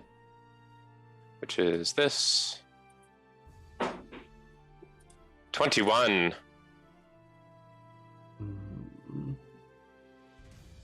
Okay, 21 definitely hits this individual. Okay. Strength save. He takes 9 damage. Boo. Strength save. It's 5. He fails. He's prone. He's prone from the horse. Got it? Mhm. Nice. Okay, so he's currently prone. Yeah. Now I'm gonna hop off my horse and flank him with my horse. So Yeah. flanking is a thing. Flanking is a thing. I don't usually allow pets to do it. Okay, well, I was actually gonna ask. Like on you my can, next like turn. you're not allowed to like you can't flank Okay. with your automaton kind of thing. But I'm not sure why In that not. case- Never mind then. I will just attack him from my horse Fair enough. He is prone, so you're at Twice. advantage. Go with ahead. advantage. Yep. Yeah. That was literally my next plan. So 25 for the first one and 28 for the second one. Both hit. I'm gonna look into that rule and make sure I'm right Okay. on that because it seems odd, but like I don't know. I'm and I'm not gonna opposed dump- to it. A second level divine smite into Sure. the first one. So here we go. Here's the slashing damage. Okay. So 18. Total, and then divine smite on one of them. You said. Yeah, I can only do it once per turn, right? Okay. Yep. Go ahead. And it's 3d8 of radiant damage. Damn. Sorry, you it's up the spell slot on it. 4. Yeah, I'm casting a second level, and it's 4 because he's undead, right? No. I thought you said this was the dude who was. Yep. He's not undead? He's undead. Yeah. Seems to be something on his person makes him resistant to radiant damage. Okay, so he still takes the 4d8 because he's undead, but it's going to be halved. Sure. Yeah. Technically, he's like what's the word? A reborn. Does that count as undead? It's technically a player class, so I'm not sure Okay. how that feasibly works. I'm gonna say yeah for this because I actually made a monster sheet for him. He's just based on a reborn, but I'll go with yeah. A Reaper Franklin. It That's just just- depends on how many. Yeah. Yeah. So sure, go ahead and half that, but god damn. That's nice. Uh-huh. Yeah, he doesn't look happy Royce. about it. He's definitely so it's 18 plus 27. Yeah, that hits, and as he's kind of Yep. looking up on you, there's no fear on his face whatsoever. You bring your battle axe down and just cleave through one of his arms, taking it off completely at the stem. And as it does, another spectral arm just replaces it, kind of like Shit. you noticed with the other one. And then The for next attack.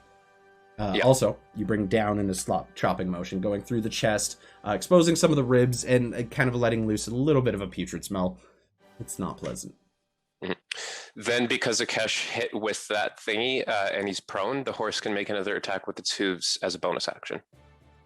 Sure, yeah. Usually you have So to he's do gonna- that in unison with itself. Yeah, But it's all the I same forgot about turn, that. so It's fine. Try to remember that though. Yes. If I fuck it up like that again, don't let me do it. I won't. 14? Okay. Oh, it's with advantage because he's prone, right? Yeah. Ooh, baby. That hits.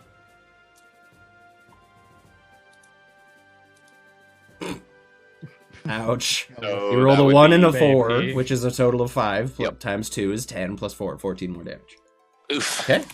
Certain, like, he's not, I wouldn't call him bloodied yet, but he's definitely, like, Yep. There's a look of surprise. There's surprise at the ferocity at which you attacked him, and as the 2 horse hooves just onto his chest, collapsing some of his ribs inward, he looks up at you now with, not fear, but rage, with anger. He's not a happy individual at this point. At the end Fair. of your turn, realizing that this fight might have been a little more than he was bargaining for, he's going to use his legendary action. Or one of them. I was just gonna say I want to move back, like down here, and then end my turn. Okay, he's going to take an attack of opportunity at you. Yep. From the ground. Me or horse? Horse. That's 17 for 4 points of piercing damage. I'm still alive. Or Nikesh is still alive. He's got 2 HP left. Fair enough. He is going to use his legendary action. He is going to use 2 of his actions to cast one of his spells, at level 1 or 2. And he is going to, at level 2, look at you, and he doesn't even raise the flute this time. He just raises his hand, stares at you with a hatred, and just begins kind of not quite humming to himself, but like almost a jolly tune. And he's going to cast Heat Metal on your suit of armor. Oh, damn. I love Heat Metal. Good thing I'm resistant to fire damage. You are. Shit. Yeah. You'd figure the Celestial Tiefling would be resistant to radiant damage, not fire. That's still an issue I have, but whatever. Yeah, so he's gonna cast Heat Metal. He uses one of his slots. I believe that's a 4 fire save damage. for you. Cause the object, any creature in physical contact automatically takes 2d8 fire damage when you cast the spell. So you take 2d8, you take 8 points of fire damage, reduced to 4 because you're resistant. So 4 total points. And he still has concentration on it, I believe. Yep. So he's just gonna stand there concentrating on that spell, and as you feel the armor begin to heat up on your body, even for a tiefling with resistance to fire, this is quite uncomfortable. You feel the armor just begin to sizzle, your skin begins to blister and almost boil underneath it as he just is staring at you with a look of immense hatred in his face. He's also going to use his movement to stand up, and then the last 15 feet, he's just going to go stand. Actually, instead of going, And he's gonna I go can't down. even make that save to quote unquote drop the thing he heated because it's my fucking armor on me. Yep. So sick.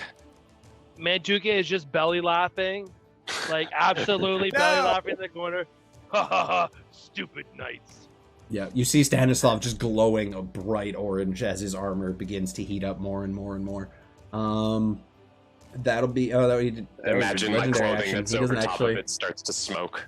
Yeah, he doesn't actually get movement. Yeah, it's starting to burn. Like it's like Yep. that wasn't actually his turn, so he doesn't get to move. He just did. Fuck, I paid a lot of money for this shit. Yep. Okay, so that will be your turn. Mr. Maker, you're up. What you got going on, buddy? What you got planned? I'll be right back. Oh yeah. I've got a couple of plans. First, I want to use my bonus action to move my guy, or to ask my little friend to move down to the other side of the zombie. Yep. Absolutely doable. I have to drag him for you, I guess. You do indeed. Yep.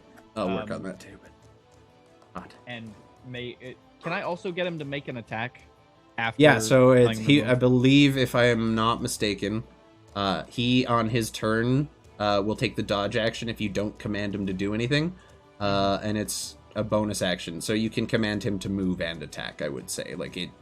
Okay. I'm not gonna limit you. Be like he can only move or attack in a turn. So if you command him to move and attack as one command, I will allow it. Yeah. That seems logical to me. Well, I want him to attack yellow, the little yellow guy. Little yellow zombie. That's a 22 to hit. That definitely hits. For 1d or 1d8. It's a D8 plus 3. It says. So you rolled an 8. Rolled a 5 plus 3.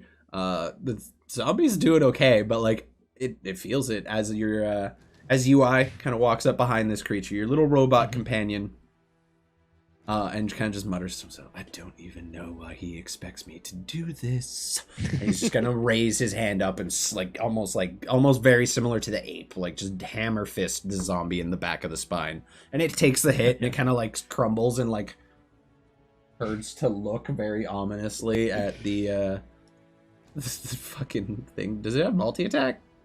It does not. No. Okay, but it can't be surprised. That's interesting. I like that. Very cool. I do want to immediately, as soon as the zombie turns his head, I want to grab, like, I've got my little scimitar thing like this. I pull it up with a right hand.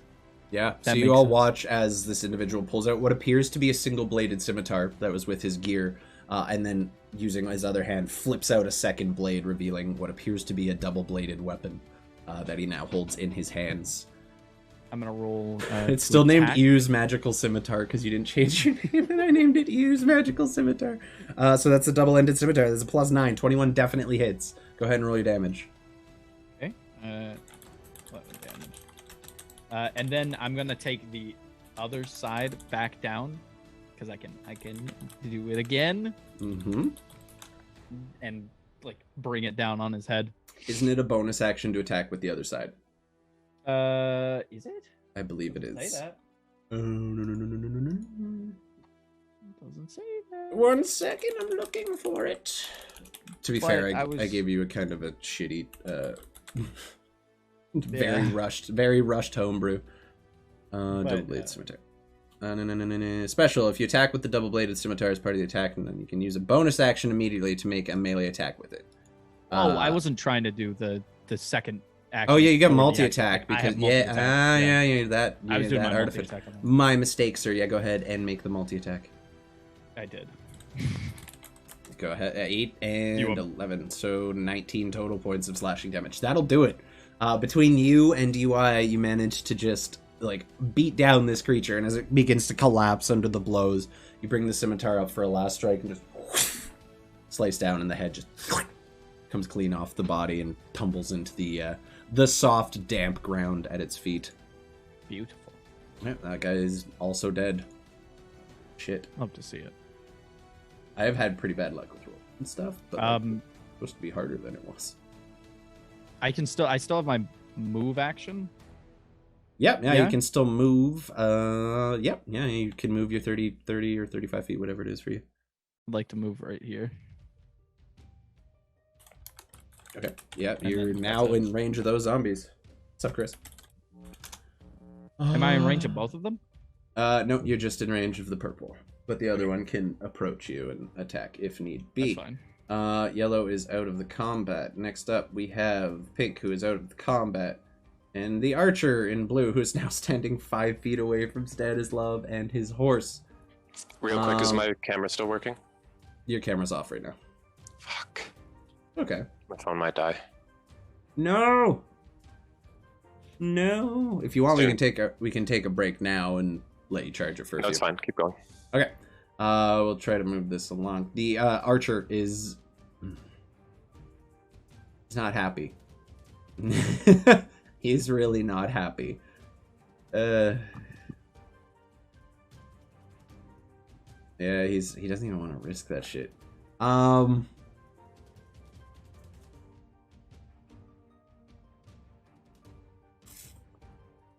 Yeah, no, he's gonna. He is going to, with disadvantage, just reach down at the horse, who we can see now is very, very haphazardly held together at this point, and fire a shot at disadvantage point blank with his longbow. I'm gonna have to go camera off for a bit here. Totally fine, dude. That is a disadvantage. So 10 misses, I believe, your horse, correct? Yeah. Okay. Second attack, also at disadvantage. 15 does hit your horse, if I remember correctly, correct? Yeah, he's done. I fall. Okay. Down to my feet. Yeah, so 11 points of piercing damage to Ekash as he just like point blank reaches up and almost like a foot away just looses an arrow and it does manage to gain purchase on the horse. And as like the arrow looks like it's sinking into flesh, the horse just disappears, leaving. I'm gonna say roll me a dexterity saving throw, please, Stanislav.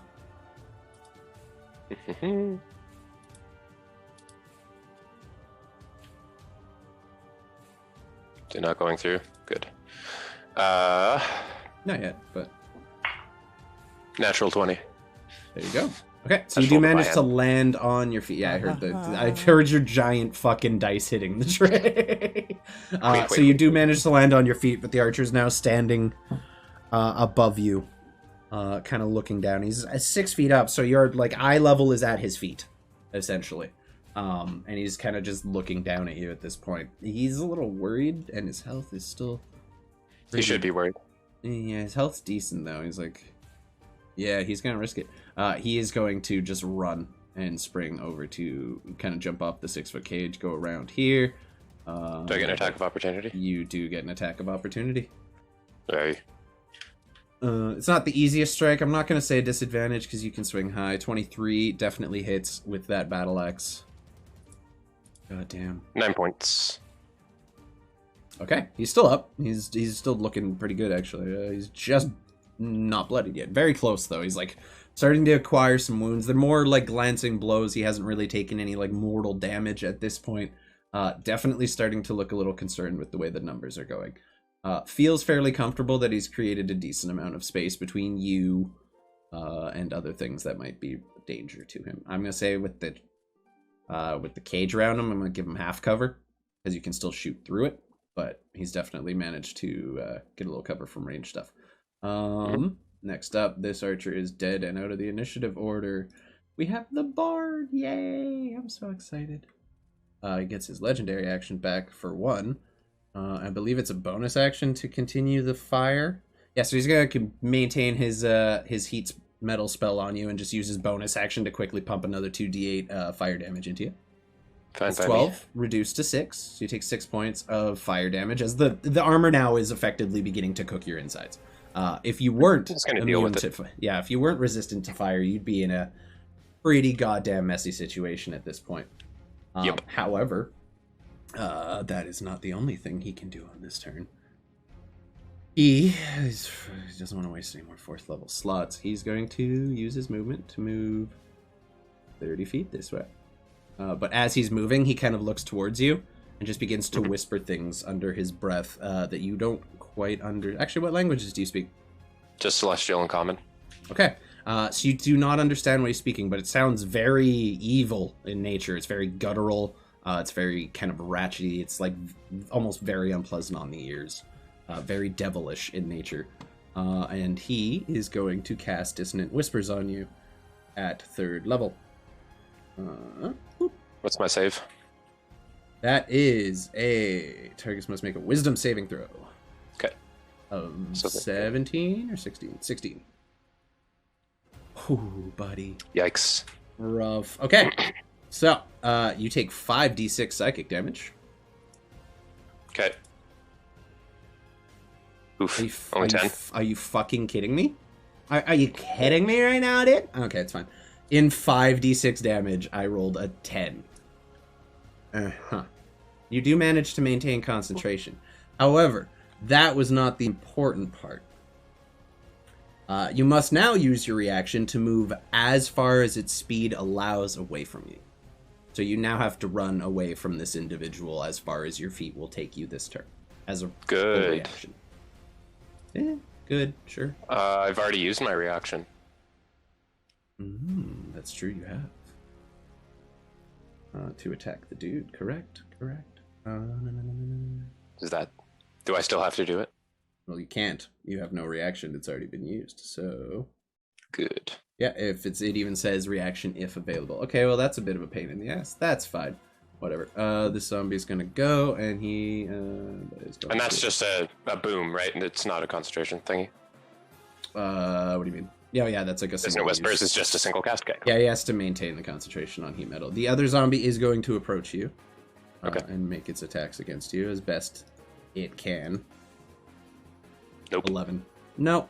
Next one's going to go and dealing with the threat in front of him is going to make an attack roll at you. Fucking Mr. Maker, I believe. What's your AC? 14 currently? Okay. Yeah, so it misses. Even without your armor, you're almost moving a little better. Like, you feel a little more nimble than usual, and you just sidestep as the zombie kind of clumsily stumbles towards you with an attack. All the time. Dark Souls. We're now playing Dark Souls. All right. At the top of the round, actually, at the end of that zombie's turn, before the top of the round starts again, Orlan is going to use one of his legendary actions to cast another spell at level 1 or 2. So it costs 2 legendary actions for him to do that. I believe he's still in range of Mantuka. I could be wrong. He is. So, Mantuka, very similar thing. He's going to cast a Dissonant Whispers at you. Okay. I need you to make me a Wisdom saving throw, please. I'm super wise. Hold on. Kabam! That's not so bad. 14-ish? You needed to beat a 16, unfortunately. I do apologize. Well, that sucks. So, as once again he begins whispering things in a language you don't quite understand. I'm assuming you don't speak Infernal, just off the top of my head.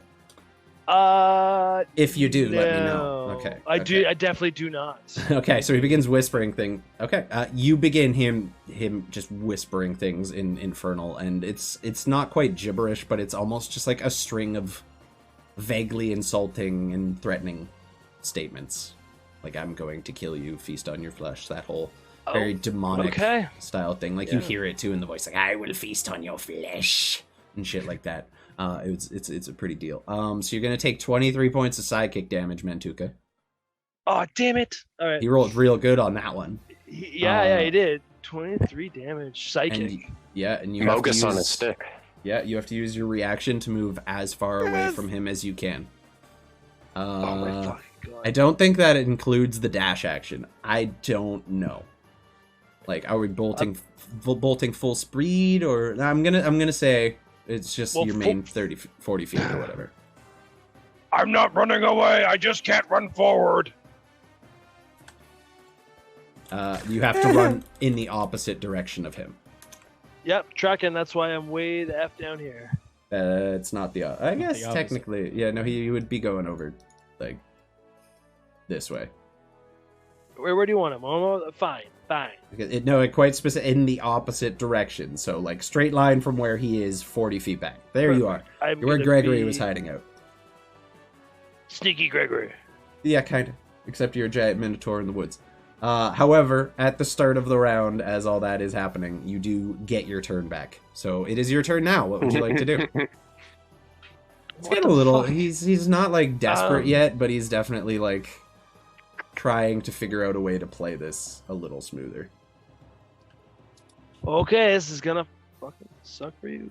Okay, I'm gonna run up and smash this fucking. Well, actually, no. Yeah. You gonna gore the zombie with your horns, or are you gonna halberd him? No, I'm gonna halberd him. I'm not goring yet. We're not in gore zone yet. Call of Duty gore zone. Oh, nat 20. Nat 20. Dude, there's been a lot of nat 20s this round, for sure. I'm not even gonna make you roll. Roll so we can see the number. It was really bad. Yeah, you rolled a 5. Just know that I nat 20. 2. Yeah, you rolled a 1 times 2. It's okay. The 2 plus 5. You hit for 7 points of damage. Yes, I did. It has taken some hits, so that is gonna do it.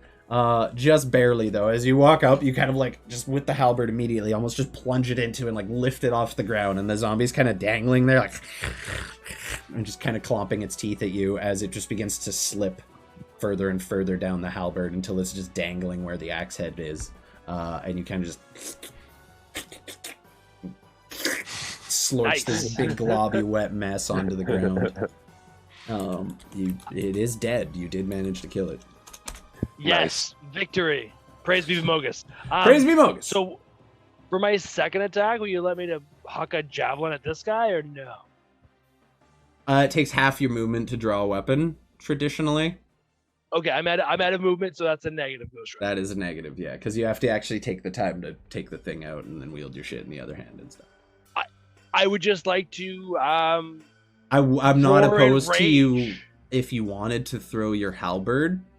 I would allow it, just without your proficiency bonus, because they're not I meant to don't- be thrown.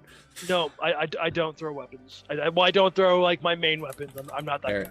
Ferret. I'm I not that respect it. Minotaur. So you, you Not do that manage kinda to girl. take down the zombie. Gregory, you are up then. If that is it for Mantuka, what do you got? There are currently 3 combatants still on the field.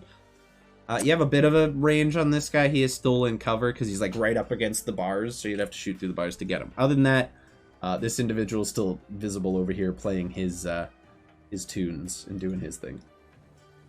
Wonderful. I do see all my friends running from the dude with the flute, so I'm gonna go ahead Except and me. move, except for you, 30 feet that way. Mhm. And would there be rocks? Be there rocks along this bank? Yeah, that is a rock you are standing next to. It's I would probably, if you're willing to go prone and sit and crouch behind it, it would give you like 3/4 cover. If you're gonna I stand behind it, you're at half cover. I want a huckin' rock. Oh, you're an ape. I- Yeah, I want a huckin' rock. you're gonna huck a boulder. Okay, I we're wanna gonna huck a rock. we're gonna huck And it. as long as they're 25 feet and he's right within range, so it's a regular I hit. love it. Probably not. 9 is not gonna cut it, unfortunately. You step forward, grab the rock, and as you do, your foot kind of slides on some of the moss that grows around the river, and you lose your foot, and the rock kind of falls like just in the water around you. Kind of useless, unfortunately. Good try though. I respect the effort. I do flip off the guy with the flute though. I just like see it happening. Just with the big ape finger, like. Okay, Yeah, cool. that's down my with it. turn. That's your whole turn. Okay, Stanislav, you're up. You're currently engaged with the zombie in front of you. The rest of your party seems fairly busy with stuff at this point. What are you gonna do? More like the zombie wanted to try and engage with me, but I'm just going to completely ignore him and run over here. He is going to So- take a quick attack of yeah, opportunity. of course. Not for much. Knock to the mind you. hand, zombie. 12. That's not going to do it. And then, yeah, I'm coming in on this muff hugger. Do-do-do. Yeah. Okay. It's taking a sec for things to go through. 20 and Okay. 23. Both hit. Yay. Yay. I'm gonna pump a first level Divine Smite into one of these this time. Okay. So here's the slashing damage. 24 slashing damage. Okay. And then, 18. so 9.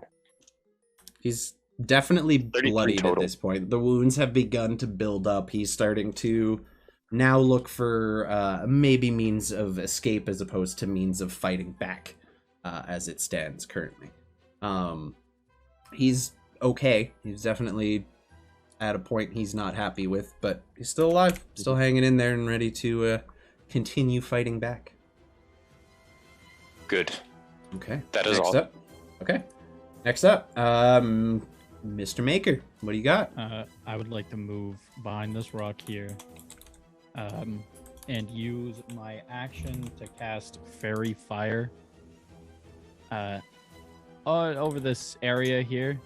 You can't really see that. If you have your cursor out and you click and hold it, it'll do a little ping.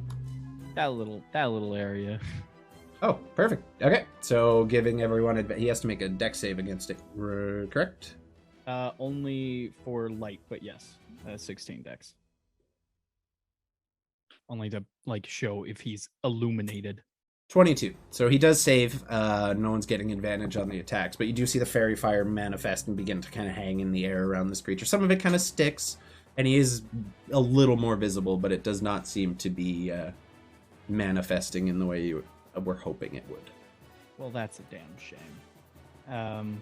I would like to use my bonus action to move my boy, my little friend. Yep, absolutely. Let's see.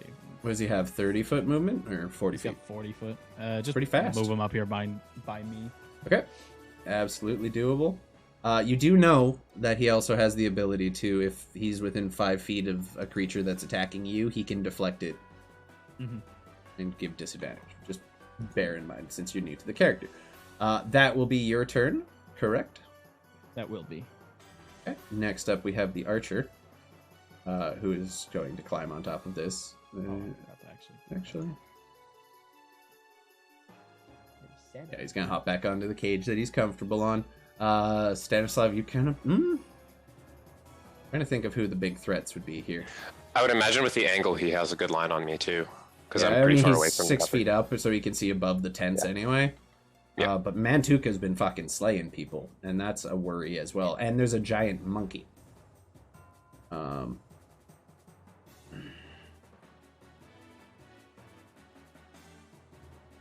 You know, I'm gonna put something real quick. Over 75. Okay, so he's gonna stay in the fight. He's gonna say if it's over 75%, he's gonna run. He not running.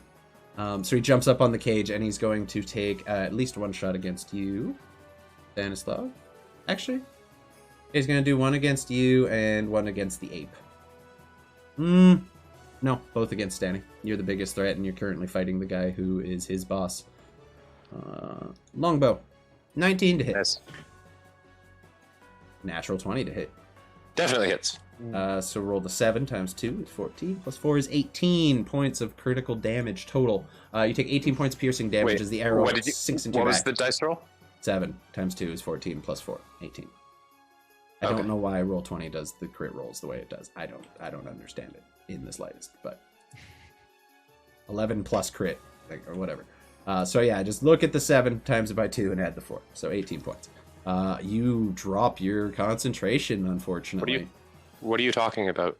I rolled a 17. Oh yeah, no, you beat it. You have to be half or 10. My bad. Sorry, brain fart. You could have just said that, but that's fine. Sorry. So he's gonna take a second shot against you too. I already did it. Never mind. So he's up. That will be pretty much his whole turn. Gonna look and see Mantuka kind of eyeing him down a little bit. That worries him slightly. Yeah, next up is the Bard. Actually, before his turn, at the end of the Archer's turn, he is going to use one of his other legendary actions. Using 2 of the legendary actions, he's going to use his Spirit's Retreat. So as he is kind of standing there in the fairy fire, you're approaching and getting ready to attack him, you notice his form almost become more spirit than it was before. Some of the corporeal parts of the body become a little more ghost-like. And he just becomes a bit of a blur, and seemingly is going to just move. He can move up to 30 feet. And he's going to go this way. Without attacking or without provoking attacks of opportunity, as he kind of just phases past you. The spirit seemingly possessing this individual, giving him a little extra power with which to do that. That will be... then his turn's going to come around, renewing all his legendary actions again. He's going to bonus action keep that heat metal on you, buddy. Wait, he didn't roll con saves when I hit him. That is true. I will do that right now. So the first one was the one that I did the Divine Smite on.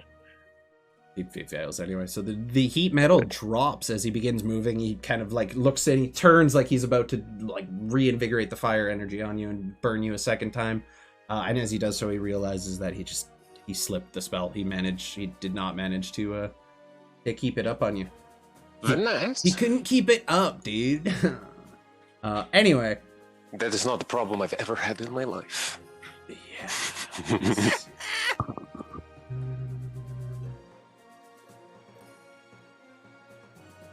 Trying to think what he can do at this point. Yeah, that works. You did not use your reaction this turn, so he's going to target you with another Dissonant Whispers, which is coming for you, Stanislav. You need to make a Wisdom save of 16, please, as he once again begins whispering in this kind of demonic, devilish tongue.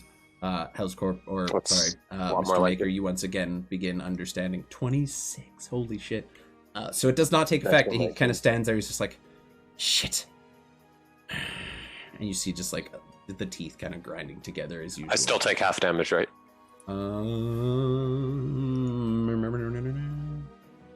This it takes half as much and doesn't have to move. Okay, yeah, so you take half. You take 5 points of psychic damage.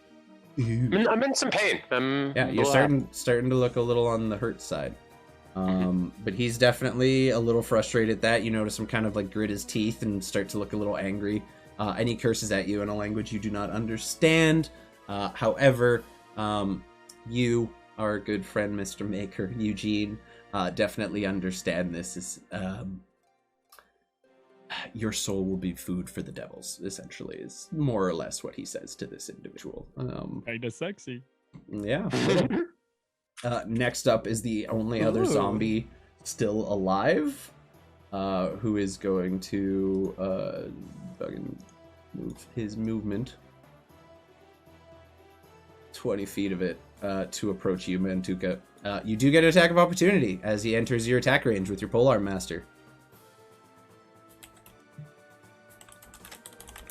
Yay. Go ahead and roll your damage. buddy. Yay. Oh my god, you guys are rolling real good this session. We've all had some good nat 20s and shit, though. It's been a pretty even roll. 9 points. He is still up and still walking towards you as the halberd kind of comes across and slashes into him. No, he's not, because it brings his movement to 0. Ah, okay. And it's 11 because you're raging. That's also true. He is still standing, Fuck! and he's Yes! 10 feet. He is Damn 10 it. feet away from you now, so he can't get in your range. Essentially, as you lower the halberd and catch him, you just hold him there. He's kind of stuck on the axe head, trying to inch his way forward. It's like a really tall person just can't- holding yeah. a really short person's Yeah, head. essentially, right? He cannot seem to get to you. Oh god. I can handle that. Fuck, dude. Okay. That's his turn. He's got nothing else. This guy's out of the initiative order. Out of the initiative order. There we go. Mantuka, you're up. There's a zombie currently held on your halberd. What are you gonna do? Gonna whack him twice. Go ahead. Well, hopefully just once. Yeah, I would say do once and then decide. Yeah, 26 hits. 26 for 7. doesn't- 9 because I'm raging. I think he's taken some damage already too, hasn't he? No, he hasn't. So he is still up. I just Oh wait, I 9? completely ignored him. Oh, no, you got him. That was exactly what you needed. So as you pull the halberd out, like, you don't even lift it out, you just drag it through it. It's barely even a strike at this point. You essentially put your weight down into it and drag it through the torso and kind of just all the way through it and just split the body kind of down at an angle, having just brute forced this weapon through the flesh. yes. You do still have your movement and another attack. Yes, so I'm gonna book it over here because I haven't seen the guy over here. So, and I'm gonna try to take a swipe at this guy. At the archer, yeah, go for it. He's gonna turn and Yes. notice you coming. There's definite silly. fear in the eyes. Yes, there should be. With oh yeah, that's 25. Yeah, there let we him do go. it. 25. Let him do Take All right, it. what are you gonna hit on the 11, damage? 12, 13. 13 Yay. because of my rage. Yeah, he's still standing.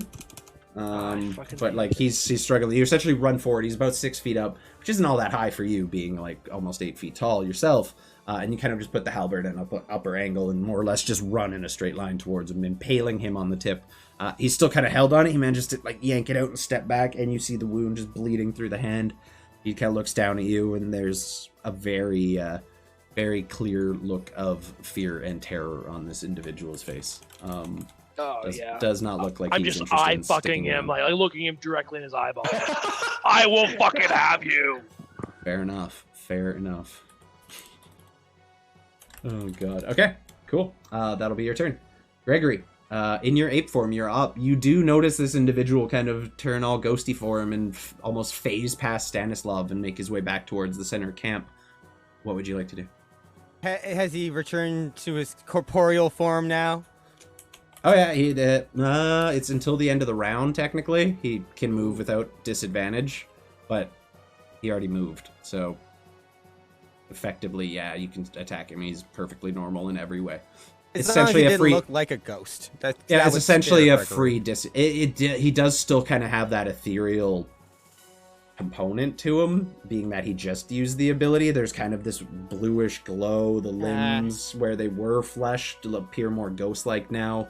But as he's standing, you notice the corporeal parts of his body begin to like remanifest and the spirit kind of fade away a little bit. The monkey kind of does this for a second. Okay. And then he starts running towards them. And that's going to be right to here. And then I'm going to slap him twice. Literally, I'm going to slap him. Backhand and forward hand. Huh. Oh, wait, no, that's wrong. Anyway, that's +5. It doesn't matter. It's still the same thing. 21 and 11. Yeah, the first one hits, second one doesn't. Awesome. So that's gonna be this one. Slap 'em. 5. Yeah, he's definitely still standing. He is now, though, like, pretty damn close to death's door, I would say, at this point. 5 points of backhand damage. I love it. Exactly. pretty much. It was, yeah, the forward miss, More or less the pin backhand. slapped him a bit. He's still up, and he's still, like, seems capable of defending himself and fighting. But he's definitely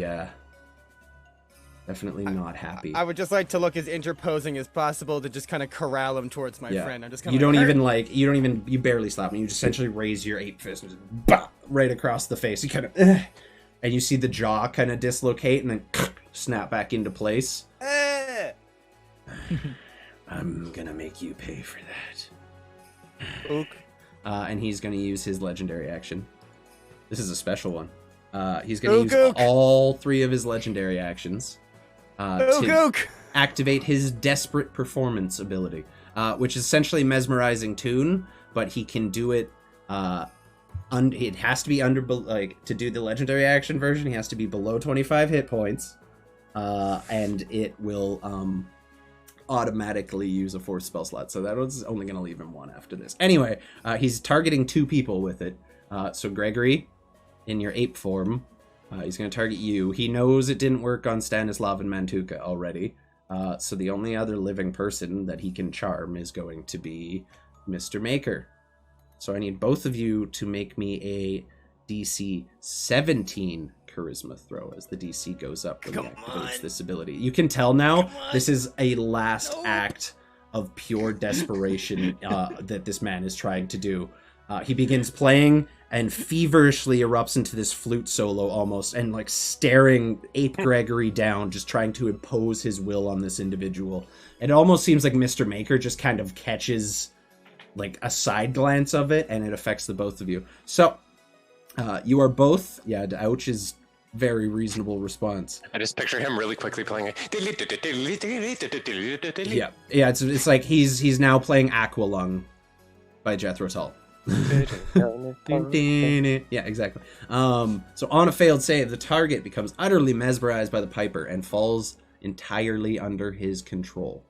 As a bonus action, the Piper can telepathically command one of his enthralled targets to take an action on their turn, including to attack their allies. If a command is not issued, the mesmerized target spends its turn standing still, entranced by the performance. The spell ends if the Piper breaks concentration, dies, or stops playing. Alternatively, if the target is damaged by the Piper or one of his allies, which is unlikely because he's just him and an archer left at this point. Successful save cannot be affected again for 24-hour periods. This is not really, it doesn't really matter to you guys, but it's a fun little thing. Any who die under the control of the Piper, or still under the control of the Piper, remain so even in death. They become basic zombies and are capable of following basic commands. So you gather that the zombies you guys have been slaying have been people who died, either starved to death or were killed under his spell. So that's the thing. So the two of you are now completely entranced. All you can do on your turns is stand there unless he tells you to do otherwise. Okie dokie. That's it. Yeah. So, and I do believe that will bring it to Stanislav's turn, though. That was his legendary action to do that, and he is now out. Stanislav, you are now up. Alrighty, I'm gonna run over here, thinking that I'm still flanking, but I'm not. Nope. And I'm gonna attack this mofo twice. Yeah, go ahead. Natural 1 and 24. Okay, so once again, you rush forward this time, now getting a little desperate. You see him playing, and you kind of pick up on the fact that Gregory the ape is standing a little less imposingly. This worries you, and you think you maybe rush the strike a little bit. As you step in with the battle axe to swing, he steps to the side, and you kind of stumble, losing your balance. I'm going to say second attack is going to be at disadvantage, so roll one more time. Okay, again. 19. Still gonna hit. Nice. Yep. And I'm gonna dump a second level Divine Smite into this. Of course. That's my last second level spell slot. Seems to be a So lot of here those. is the physical damage. 13! Yeah, still up. Go ahead and roll And with him. then... Don't fuck me, Gil. So 12. Okay. That's 25 total damage, right? Yeah. So do me a favor. Describe your kill.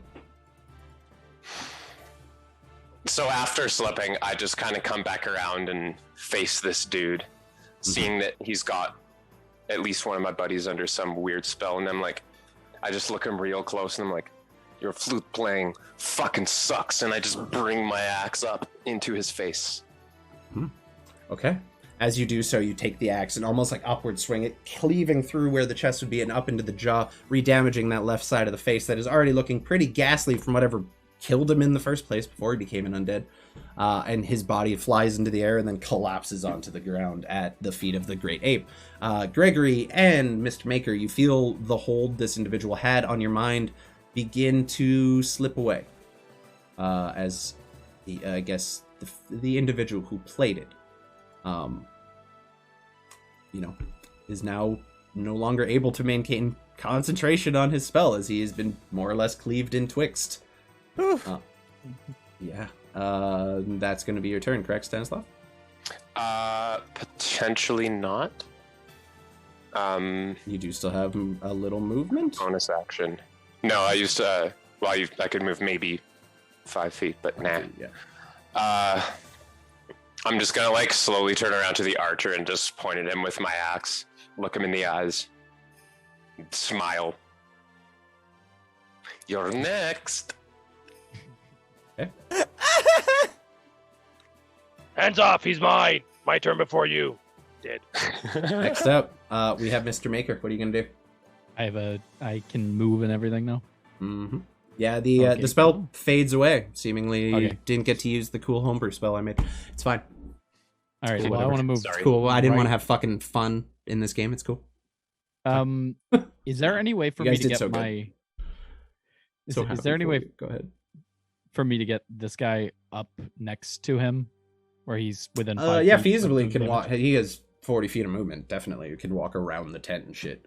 I He can didn't know climb 'cause up he if was he small wants to. enough. He's about 6 feet up. It'll be a little hard for your automaton to hit him. I'd say it'd probably be at disadvantage, but he can definitely get there. I mean, if he can climb up there, it's He can. fine with Yeah. me. It's 5 foot by 5 foot. But it's not really big enough for 2 people on it because that technically covers a whole square's worth of space. And that's it. Gotcha. I couldn't get the size of the cage right, but like the base is the actual size of it. Perspective's weird. So you could get him anywhere around it, but not on top of it, unfortunately. Okay. Well, I'll just move him to back. Well, hold on. Sorry. Just back right there. Okay. Yeah. Sounds good. Boop. I will make you a second character in the journal so you can control the robot for next session. Remind me to do that. I will. All right. Also, I would like for him to attack. Just take a swing. Go ahead. How did his little box go? Where's his box? Shoot. What you need? Field Trying to find his defender. box. For the archer, it's at disadvantage too. So roll again. Take the lower. Yeah. There you go. 15. Does not hit the archer. Unfortunately, has an AC of 16. So you just Okay, that's fine. barely. Where's the box? You just barely miss, unfortunately. But you I'm do gonna still have your cast- abilities. Yeah, I'm gonna cast catapult. I assume there's like a rock around me. that I can Plenty. use this There's with. plenty of things you could use to catapult around here. What are you catapulting, and how does your spell manifest itself as an artificer? So I pull out a little box that I have just kind of like over my back, right, on a little satchel. I pull it out, I shove a rock inside there, and I hold it up, and it just pew. It's a little glowing box, and go pew. Okay, yeah. Oh god. I need to make a deck save. Oh fuck. Okay, that's fair. Deck save from the archer. I can do that. Oop. 19. So it succeeds. Does not get hit. Does it take half on a hit on that one? I don't believe so. Could be wrong. On a failed save, the object strikes the target and stops moving. When the object strikes something, the object impacts with a solid surface. Okay, so it's the object flies in a straight line up to 90 feet in a direction you choose before falling to the ground, stopping Mhm. early if it impacts against a solid surface. If the object would strike a creature, that creature must make a dex saving throw. On a failed save, the object strikes the target and stops moving. So when So the nothing object happens. strikes something, yeah. Okay, so yeah, it hits and essentially just like stops in his chest and then falls to the ground. As he does not take any damage from the ability. That's not bad. Well, it Good says try, when though. the object strikes something, the object and what it strikes takes 3d8. So if he bludgeoning succeeds on damage. his save, it wouldn't have struck him then, I'm guessing. Well, it says it stops at him. Why is there I a save don't know. on I'm it? just I'm gonna say I he think made it's the 'cause save, if it so goes it's through. not gonna work. Fair enough. That's fair. Yeah, because I mean, there's a save on it. No, I'm gonna go with that. I'll stick with that rule. Does he still take half damage? 1 second. I will pull up the spell. If there was a line of people and like say that the third person in failed, that's where the damage would lie. Yeah, so like But if anyone you who passed succeeds. it would keep going by him. It was just Yeah, one. that's Yeah, what- so he avoids it. So it doesn't hit him, and essentially the stone just flies off aimlessly into the forest I around. already did that. Gotcha. Well, that's great. Well, sorry, dude. No, that's nice. Okay, that is your It's a turn, though, cool spell. unfortunately. It is a great spell when it actually works. It was just a very good save. And you're shooting at someone who uses Dex as a main. No, I mean So. it's fair. I get. It. The archer, now surrounded, kind of worried, is going to take the disengage action and use his movement to run 30 feet into the forest at full speed. With Sentinel, he can't use a disengage action against me, so I'd still get an attack of opportunity at him. Oh, sure. Yeah, go ahead. He's going to try to run. That is his goal. Oh, 100%. He should definitely try, because I'm going to make him... His kids are orphans. It's 22. Yeah, that fucking does it. Yeah, and that's for 13 damage, and his movement is 0, because I'm a nice guy. Yeah, so go ahead and describe your kill. As this is the last living opponent and has already taken a substantial amount of damage. Sweet. He kind of like goes to leap off the top of the cage he was currently standing on, and before his feet even hit the ground, you take your swing at him. So how are you going to finish him off? Super ironic. So as he goes to make movement, I take him at both knees, and as his like stump falls down on like my whirly back hand with my flourish of halberd skills, I don't decapitate him. I just like dirty cut like across the nasal cavity, so he watches me the entire time of the kill. Yeah. So he sees that go down, and then as the halberd just right through the face, he's kind of eyes go wide for a second, and you see the blood start to pour out of the wound, kind of just begin dripping down onto his chest, and he falls, and the top half of his head just onto the ground next to him as he hits the ground. Hashtag kind of a big deal. Hashtag kind of a big deal is right. Yeah, no, that's fair. Stanislav is just watching this and is like, yeah, you fucking got him, buddy. Okay, so next up, we have this individual. We have the bard.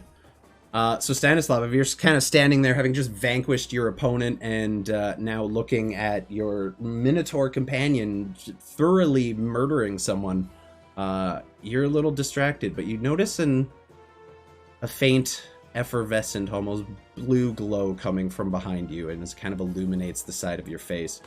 Ape Man Gregory, you also see this, as the body remains lying where it stood. But now you see a very different looking individual, a blue kind of spirit-like individual, seemingly the one who had been making up the limbs that this corpse had lost that it was possessing, rise up from the body in its place. And he just looks at all of you, smiles, and you can still see a semblance of where the wound on the other individual will, as you see a little bit of teeth poking through the where its cheek should be. I'll be back. And he's just going to raise his hand and cast his last 4th level spell, as you just see him vanish in a flash of purple, greenish arcane energy as he dimension doors out of the area. I don't know if any of you know what dimension door is, but this figure has just vanished from sight. The body is still there. Most of the weapons still intact. You do not, however, see the instrument that he was holding. And that will be where we take our break for this evening, because we've been going for 2.5 hours and haven't stopped yet. So we're gonna do a short or just a nice little 10-minute break here, and we'll be back in about 10 minutes, and just kind of wind up the last little bit of the session here, and figure out where we go from here. We'll be back in a few, folks. Thanks for coming up. Bye, everybody. We had Mystics with the raid, Brother Anubis with the follow, Topkey with the raid. Appreciate you. Thank you, Darling Creepshow, for popping in. I've really enjoyed your streams the last little bit. If y'all haven't, go check out Darling. Mystics as well, been modding the entire time. So we'll be back in a few, guys. Stick around, and we'll resolve this last little bit when we get back. See you guys in a few.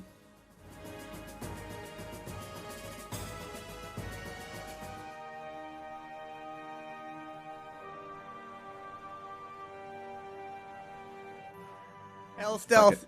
Hell stealth. All right, we are back -1. We're down a party member. I was here the whole time. Oh shit! Ah! Surprise, motherfucker. That had a nice echo to it. Not gonna lie. Surprise, motherfucker. All right, so getting back into it. The party having successfully vanquished this fairly formidable foe in fairly I wouldn't say easy fashion, but I guess Stanny got a little close. But overall, it was a pretty solid fight for you guys. However, at the last moment, at very least, the spirit possessing the body of this individual appeared before you, and using its last little bit of magic, has seemingly cast and vanished from your sight. The 4 of you, I guess 5 of you if you include the small robot companion, along with the number of individuals who had been freed from the cage, who opted to just stay in it instead of running out into an active combat, and now begin to filter out, and you see probably about 4 or 5 other people come out of the cage that your new buddy was in. What would you all like to do? I want to, before talking or interacting with any of them, just walk over to one of the cages and unlock it. Go ahead and roll me a dexterity plus proficiency. For your thieves' Also, I did tools. this wrong last time, so plus my proficiency would be +3, but because it's tools, I get double that, so it's 16. Oh yeah, artificer, that makes sense. 16 is enough. You need to beat a 15. So you approach the second lock. I'm gonna say the middle cage, just because that's the one with the most children in it. We'll go with that. And you just manage to pick the lock with relative ease. Now that you've done it once without even really looking, it's a fairly simple thing to continue doing. You have been saved by the marvelous Mr. Maker. Look me up for all your artificer needs. And then I walk to the next one. Okay. Stanislav is gonna flex and literally glow quite bright gold for a second, and I'm gonna use all 40 of my lay on hands on myself. You were that low. Flex on hands. Okay. Yeah, you were that low. I mean, not necessarily. I just have a lot of HP, so That's I'm at 76 of 87 now. So you were see me you bloodied flex at and glow. least? You were bloodied. Okay. Yeah. Cool. So, Sick. and I guess you guys who haven't seen this before, he literally glows super bright for a sec, and then it stops, and he's just healed. It's That's got awesome. Just, a little cut here and there, but A couple surface Blessings of the wounds Earth that haven't Tree. closed up yet, but for the most part, you managed to heal up fairly well. You approached the other cage. You said, Mm-hmm. "Go ahead and I'm gonna go roll over and again." start smashing locks. There's only one lock left, and you watch the new individual in your group. There are people who are in chains too, not in cages. If you'd like to deal with that, Yeah, natural definitely. 20. You're one-handed. You're barely even looking at this point. You've got this down. You're almost concerned with other things, and you just kind of reach the lockpick in with one hand, and pop the lock without any effort. You have also been saved by the marvelous Mr. Maker. Come to me for all your artificer needs. I hand out little cards. Yeah, they're as you're saying it, UI, the Yeah. little robot companion that you now see follows this individual around, begins reaching into a small satchel and handing out, not a little bit bigger than business cards, pamphlets. Little leaflets. Yeah, little leaflets, very small, laminated. Very nice, very nice. Not laminated. There's no plastic. We're avoiding plastic in this world. They're definitely well made though. There's a lot of effort that has been put into this brand, this company, seemingly, as the UI just hands them out to people and kind of nods. I don't expect you're gonna call. No one ever calls. Shut up, you're scaring away the customers. I'm just Stanislav being just- honest. Stanislav looks at you, Mr. Maker. He's like, is he always that sad? I guess. Yeah, a small design problem. Sure. That's fair. Feelings, a design problem. Oh shit! God forbids your servants feel things. He's just handing out pamphlets, giving you the sass. Very used to it. The eyes kind of glow like a little bit of like a pinkish color when he talks, and then kind of recede back to kind of like a cotton candy blue. It's a very vibrant looking robot. It's quite nice. Yep. What would you all like to do? You're currently just standing in the field of battle, more or less, and letting these people out. They don't respond at all to your... They take the leaflets, like, just being polite, like, this guy saved our life, we could at least take his fucking pamphlet. We could go see the matinee or whatever, like, you know what I mean? Like, there's a little guilt there, but they do take them, and they're kind of just standing there. And so people are kind of looking around for someone to take charge, and you all want to do. Thank you. Gregory, are you still in ape form? Oh yeah. Oh, I'm gonna run over to Gregory and like give a big hug and like check him out because I've never seen him in ape form. So I'm like, now do me. You do me. I'm ape. Make me ape. Oh yeah, we can't. Can we communicate in your ape form? He can't talk. No, he's a I'm beast. just a monkey. He can understand everything you're saying. He retains the ability to understand language and everything. He's just 12 out can't of 10 respond. return to monk. Ook ook. Ook, ook. And then after that, I'll go to. Is the collection of people like mostly males, females, adults? It's pretty varied.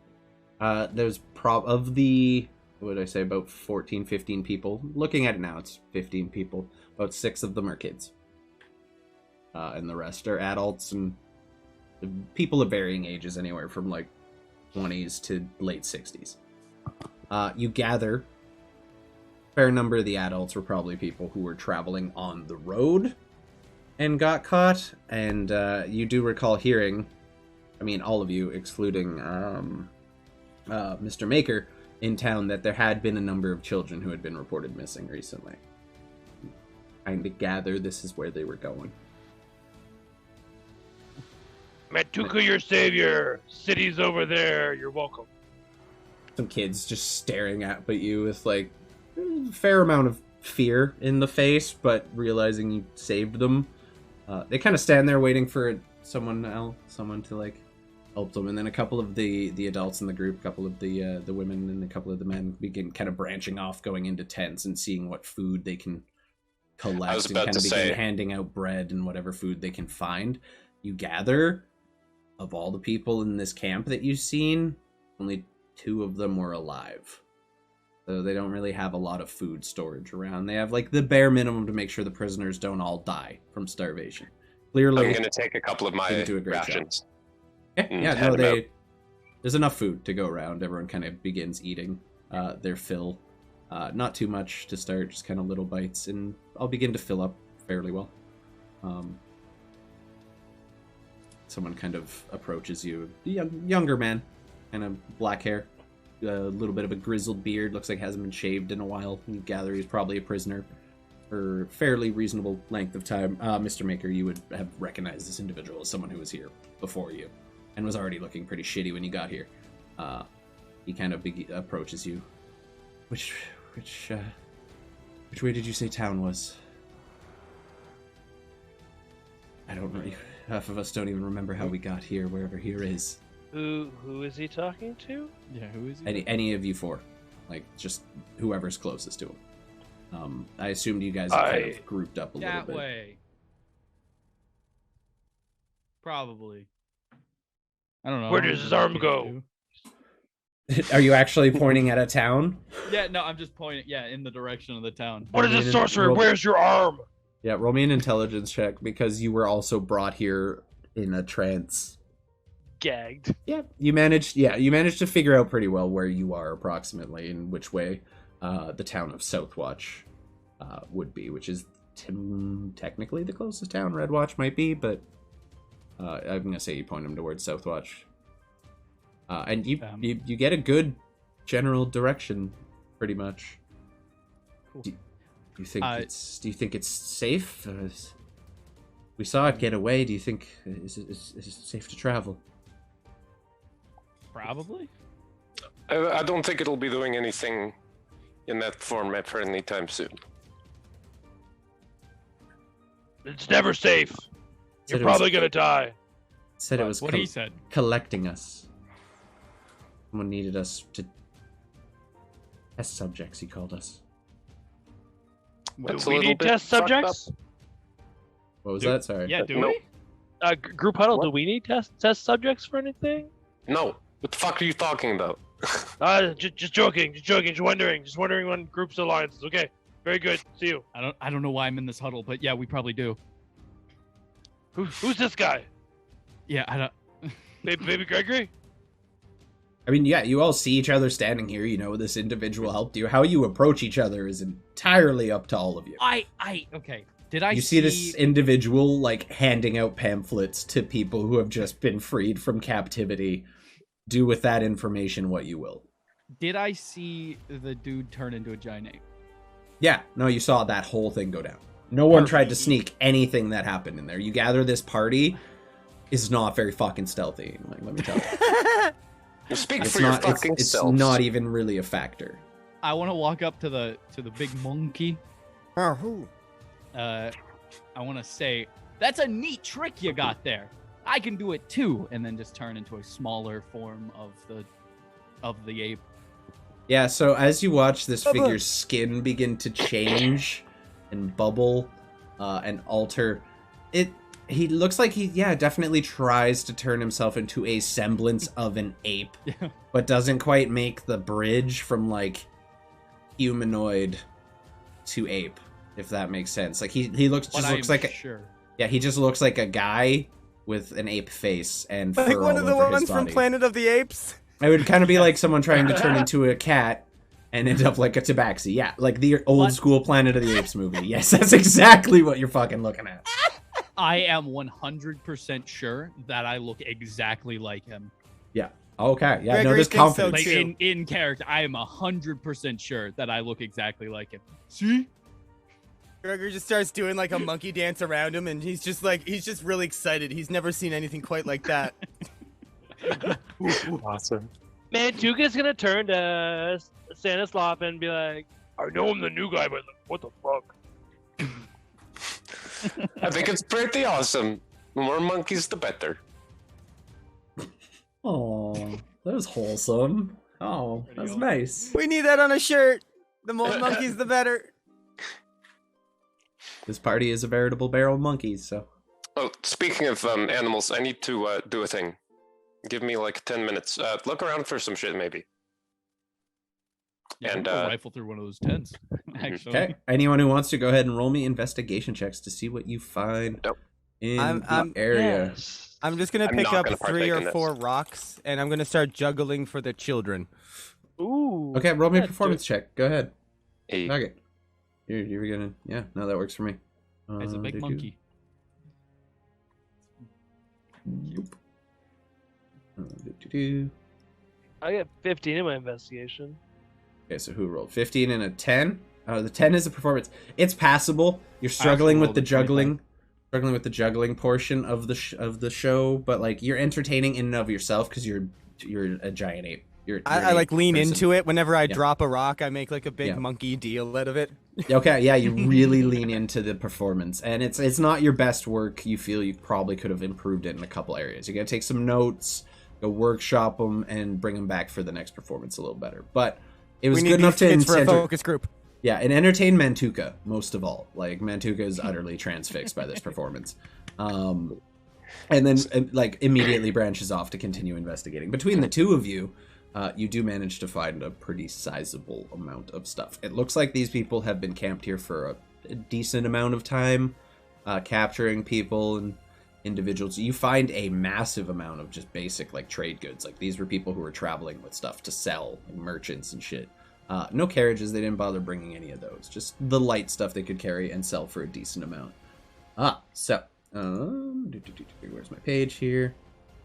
You find, Well, you find Go ahead. about 800 gold pieces in total. that the main individual seems to have been holding, and that is on his person as well. This is including the bodies. So the body that was missing pieces, that was seemingly possessed by whatever spirit that was, is also contributed into this whole horde thing. You find 800 gold pieces, about 10 platinum, some just randomized gems, couple very small diamonds, don't look to be worth a huge amount. It's probably about 100 apiece. You find 4 of them. Couple pearls, also worth around 100 gold pieces, you're guessing. You find what appears to be a scroll. You're not sure what scroll it is exactly. You can ascertain fairly quickly that it appears to be a spell scroll of some kind. And then you find what appear to be 2 potions of healing that he did not get to use. Because I forgot that he had them. Because I'm awesome at this shit. What size potions of healing? Just basic ones. Okay. Just normals. And then on top of that, you find... I think that's about it. Yeah, I had a list. That covers it. It does appear that the flute he was playing left with the spirit.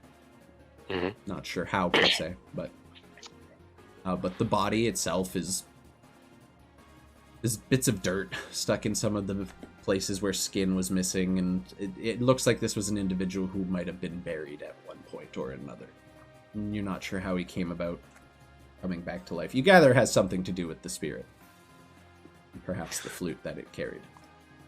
So while they're looting, I'm gonna use my Harness Divine Power and expend Channel Divinity to get a 2nd level spell slot back. Go ahead. And then I'm gonna spend 10 minutes to ritual cast Find Steed. Yep. But for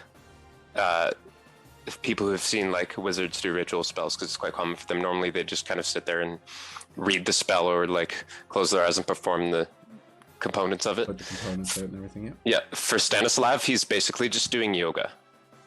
Yeah. But it's very like focused, and you can tell there's magic behind it. But it's like a full pre-workout yoga routine type of deal. Downward dog, upward tiefling. Deep ends. Upward deep tiefling. ends. Upward tiefling. That's a shirt. Yeah. Downward dog, upward tiefling. Yeah, and then after the 10 minutes, I'm going to summon a non-shiny, but still like golden-haired and everything else. Okay, so a more normal warhorse, kind of more of like a beige-ish, kind of like nice blonde fur color, or fur color.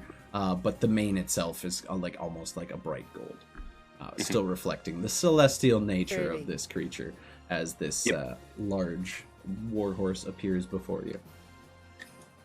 Some of the children are particularly taken aback and interested in that, and the shiny golden horned man that brought it to life.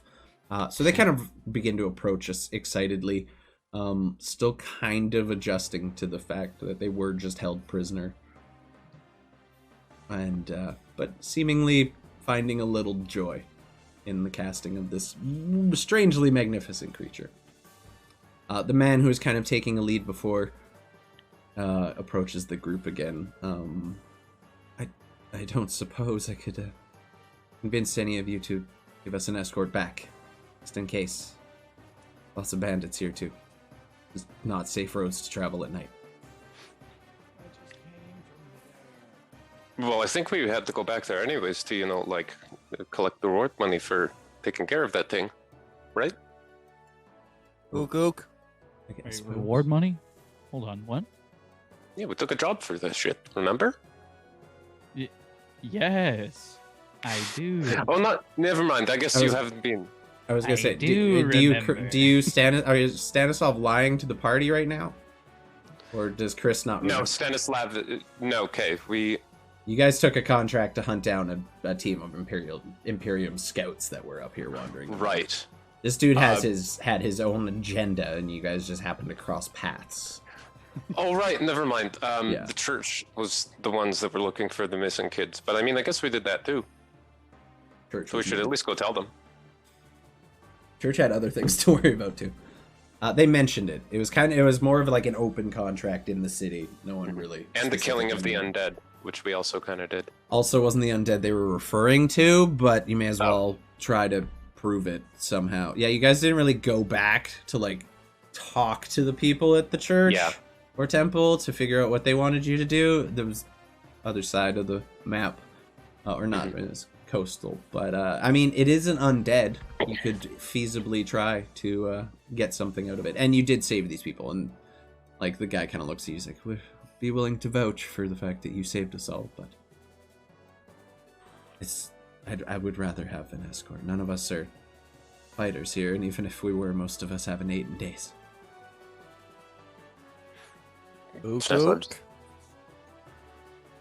I mean, I'm alright with it. You want to come along there, Mr. Trying to sell things, man? Sure, why not? I ain't got anything better going on. I've been in a cage for a week. Oh shit. Well, yeah, I guess you would count as I had a the nickel. people that need escorting back too. Yeah, you would be like the third longest here. There were 2 other people here before you. Yeah, I've been here a minute. One of them is a zombie, or was a zombie. I pass him the war horse that's attached to my horse. The that war I was horse that's carrying. attached to your horse. Yeah, yeah. I figured you. I figured you just left that kind of by the edge of the forest where you guys like ran into the fight. I assumed the other horse didn't make it in here with you. No, God, no. Because you weren't riding it. You were just leading it. No, right? because then I'd eat it.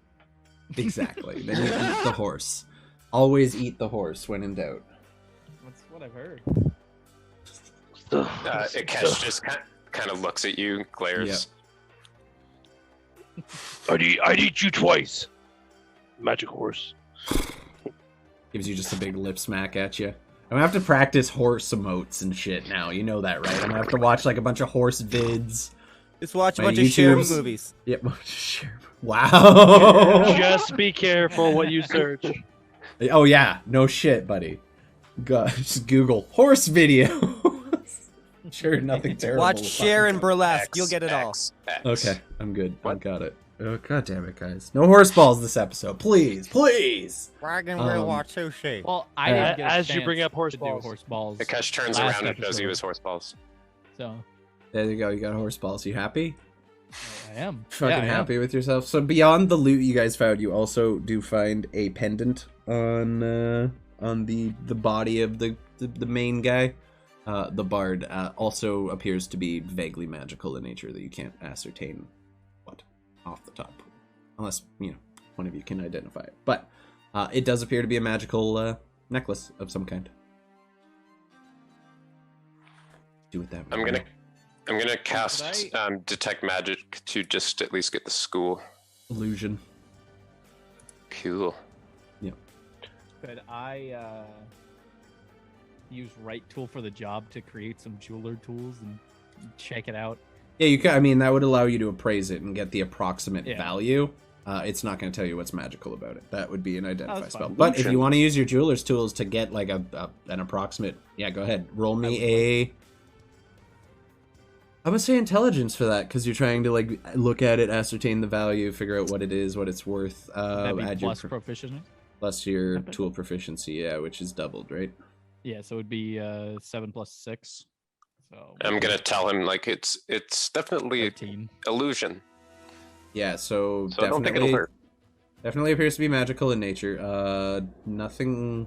Can't really ascertain what it is. You'd say the approximate value is probably pretty steep. You'd guess kind of a lower roll like that. I'd say probably somewhere in the like 600 gold range ish, give or take a couple hundred. You're not exactly sure. It appears to be magical in some right. I'm just not sure. How. Okay. Yeah. I would like to decapitate him. Not the new player, but the dead guy with the necklace. I would like to kill the new player. Yo, what? Fuck this guy. No. Redemption Yeah, pitch, I would like to bitch. decapitate. Yeah, so Mantuka just kind of reaches down and like grabs the halberd right by the base where the axe head is and just starts and one or two cuts just pops the head clean off. Does he do this often? Ook ook. I feel we've only been together for just a little while now, but I feel like it could be a regular thing for him with the precision that he just did it with. I mean, That's gross. Why do you do that? money. For the Boils head? of war. I It's- will bronze them, and I'll hang them. Also that. You have that much bronze just at your disposal? No, my friend, but you seem one of the arts of smithing. You We'll want be me to friends. bronze it? Not now. I'm still cleaning. Talk a lot to you guy.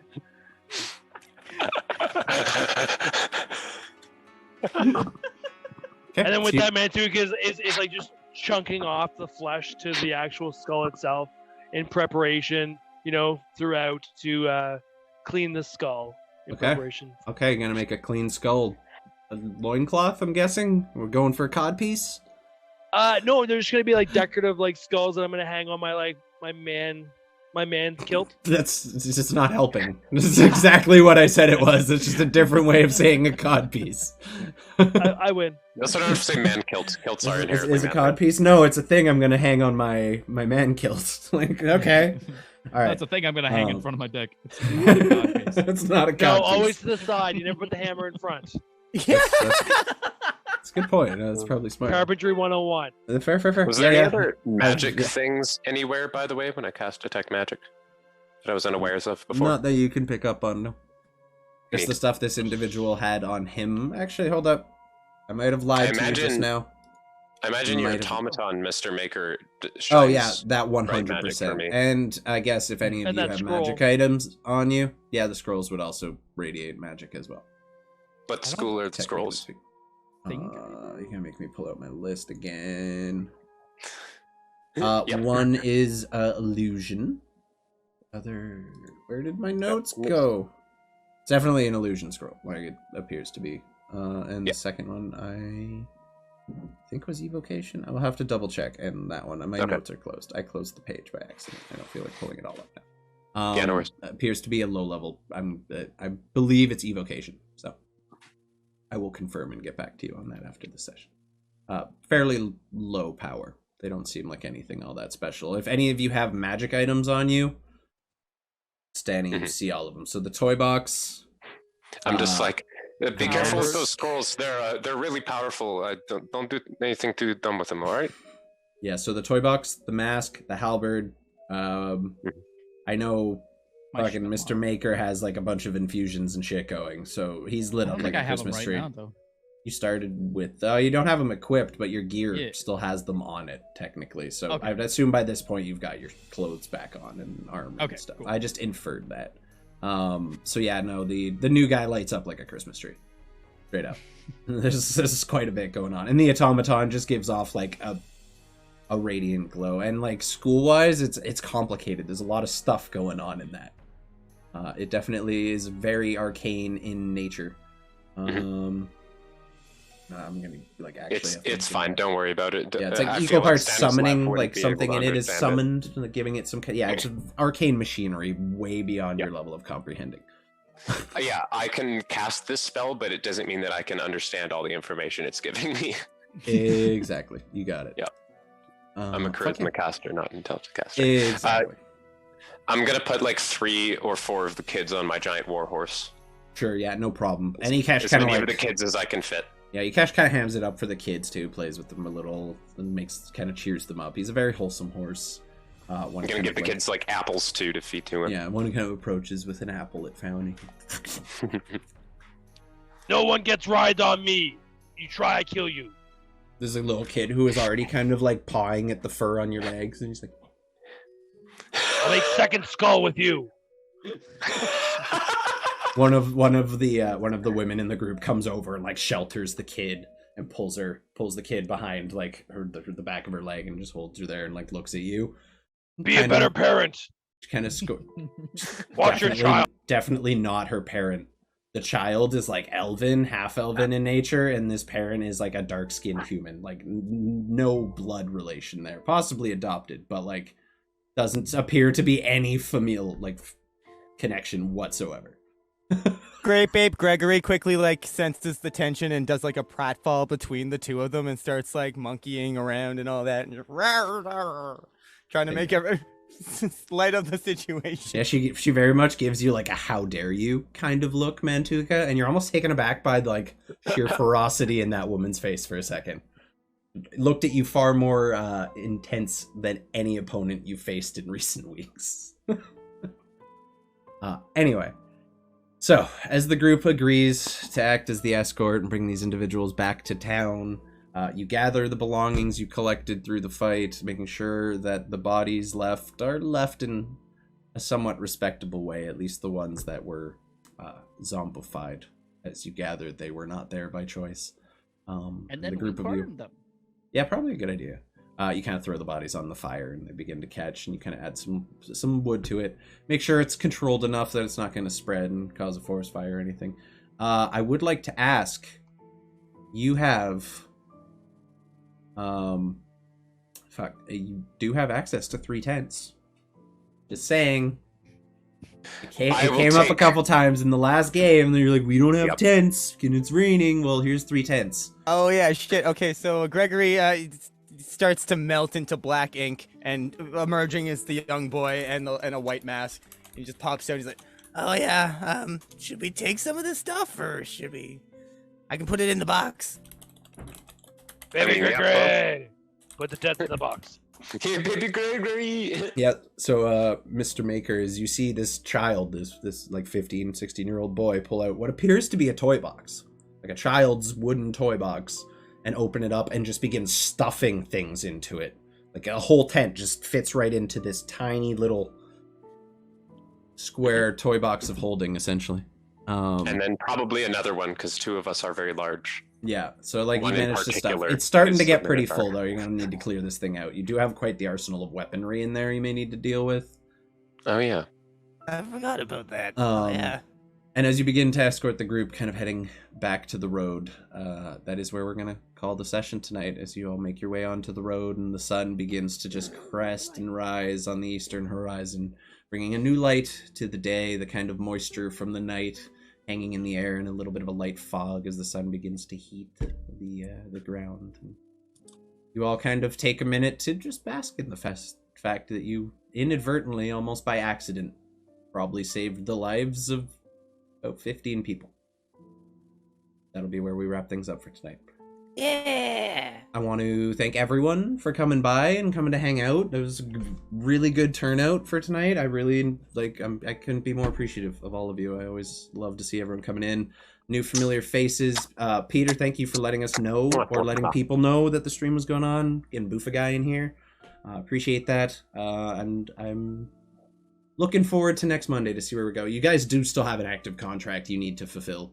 And yeah, so we'll be back next week, same time, 6 p.m. Eastern, continuing our adventure. I'm going to go ahead and raid out on Darling Creepshow again, because it's been a good support of the stream. New friend. Currently painting some minis and watching the Munsters. So, always a good time in there. Solid. So That's amazing. Yeah, hell yeah, I love this stream. So we're going to go ahead and shoot our way in there. Y'all, just let her know I sent you. Say hi from me. And we'll be back next week. Love y'all. Peace out. Be good to each other, everyone. See ya. Hard eyes, motherfucker.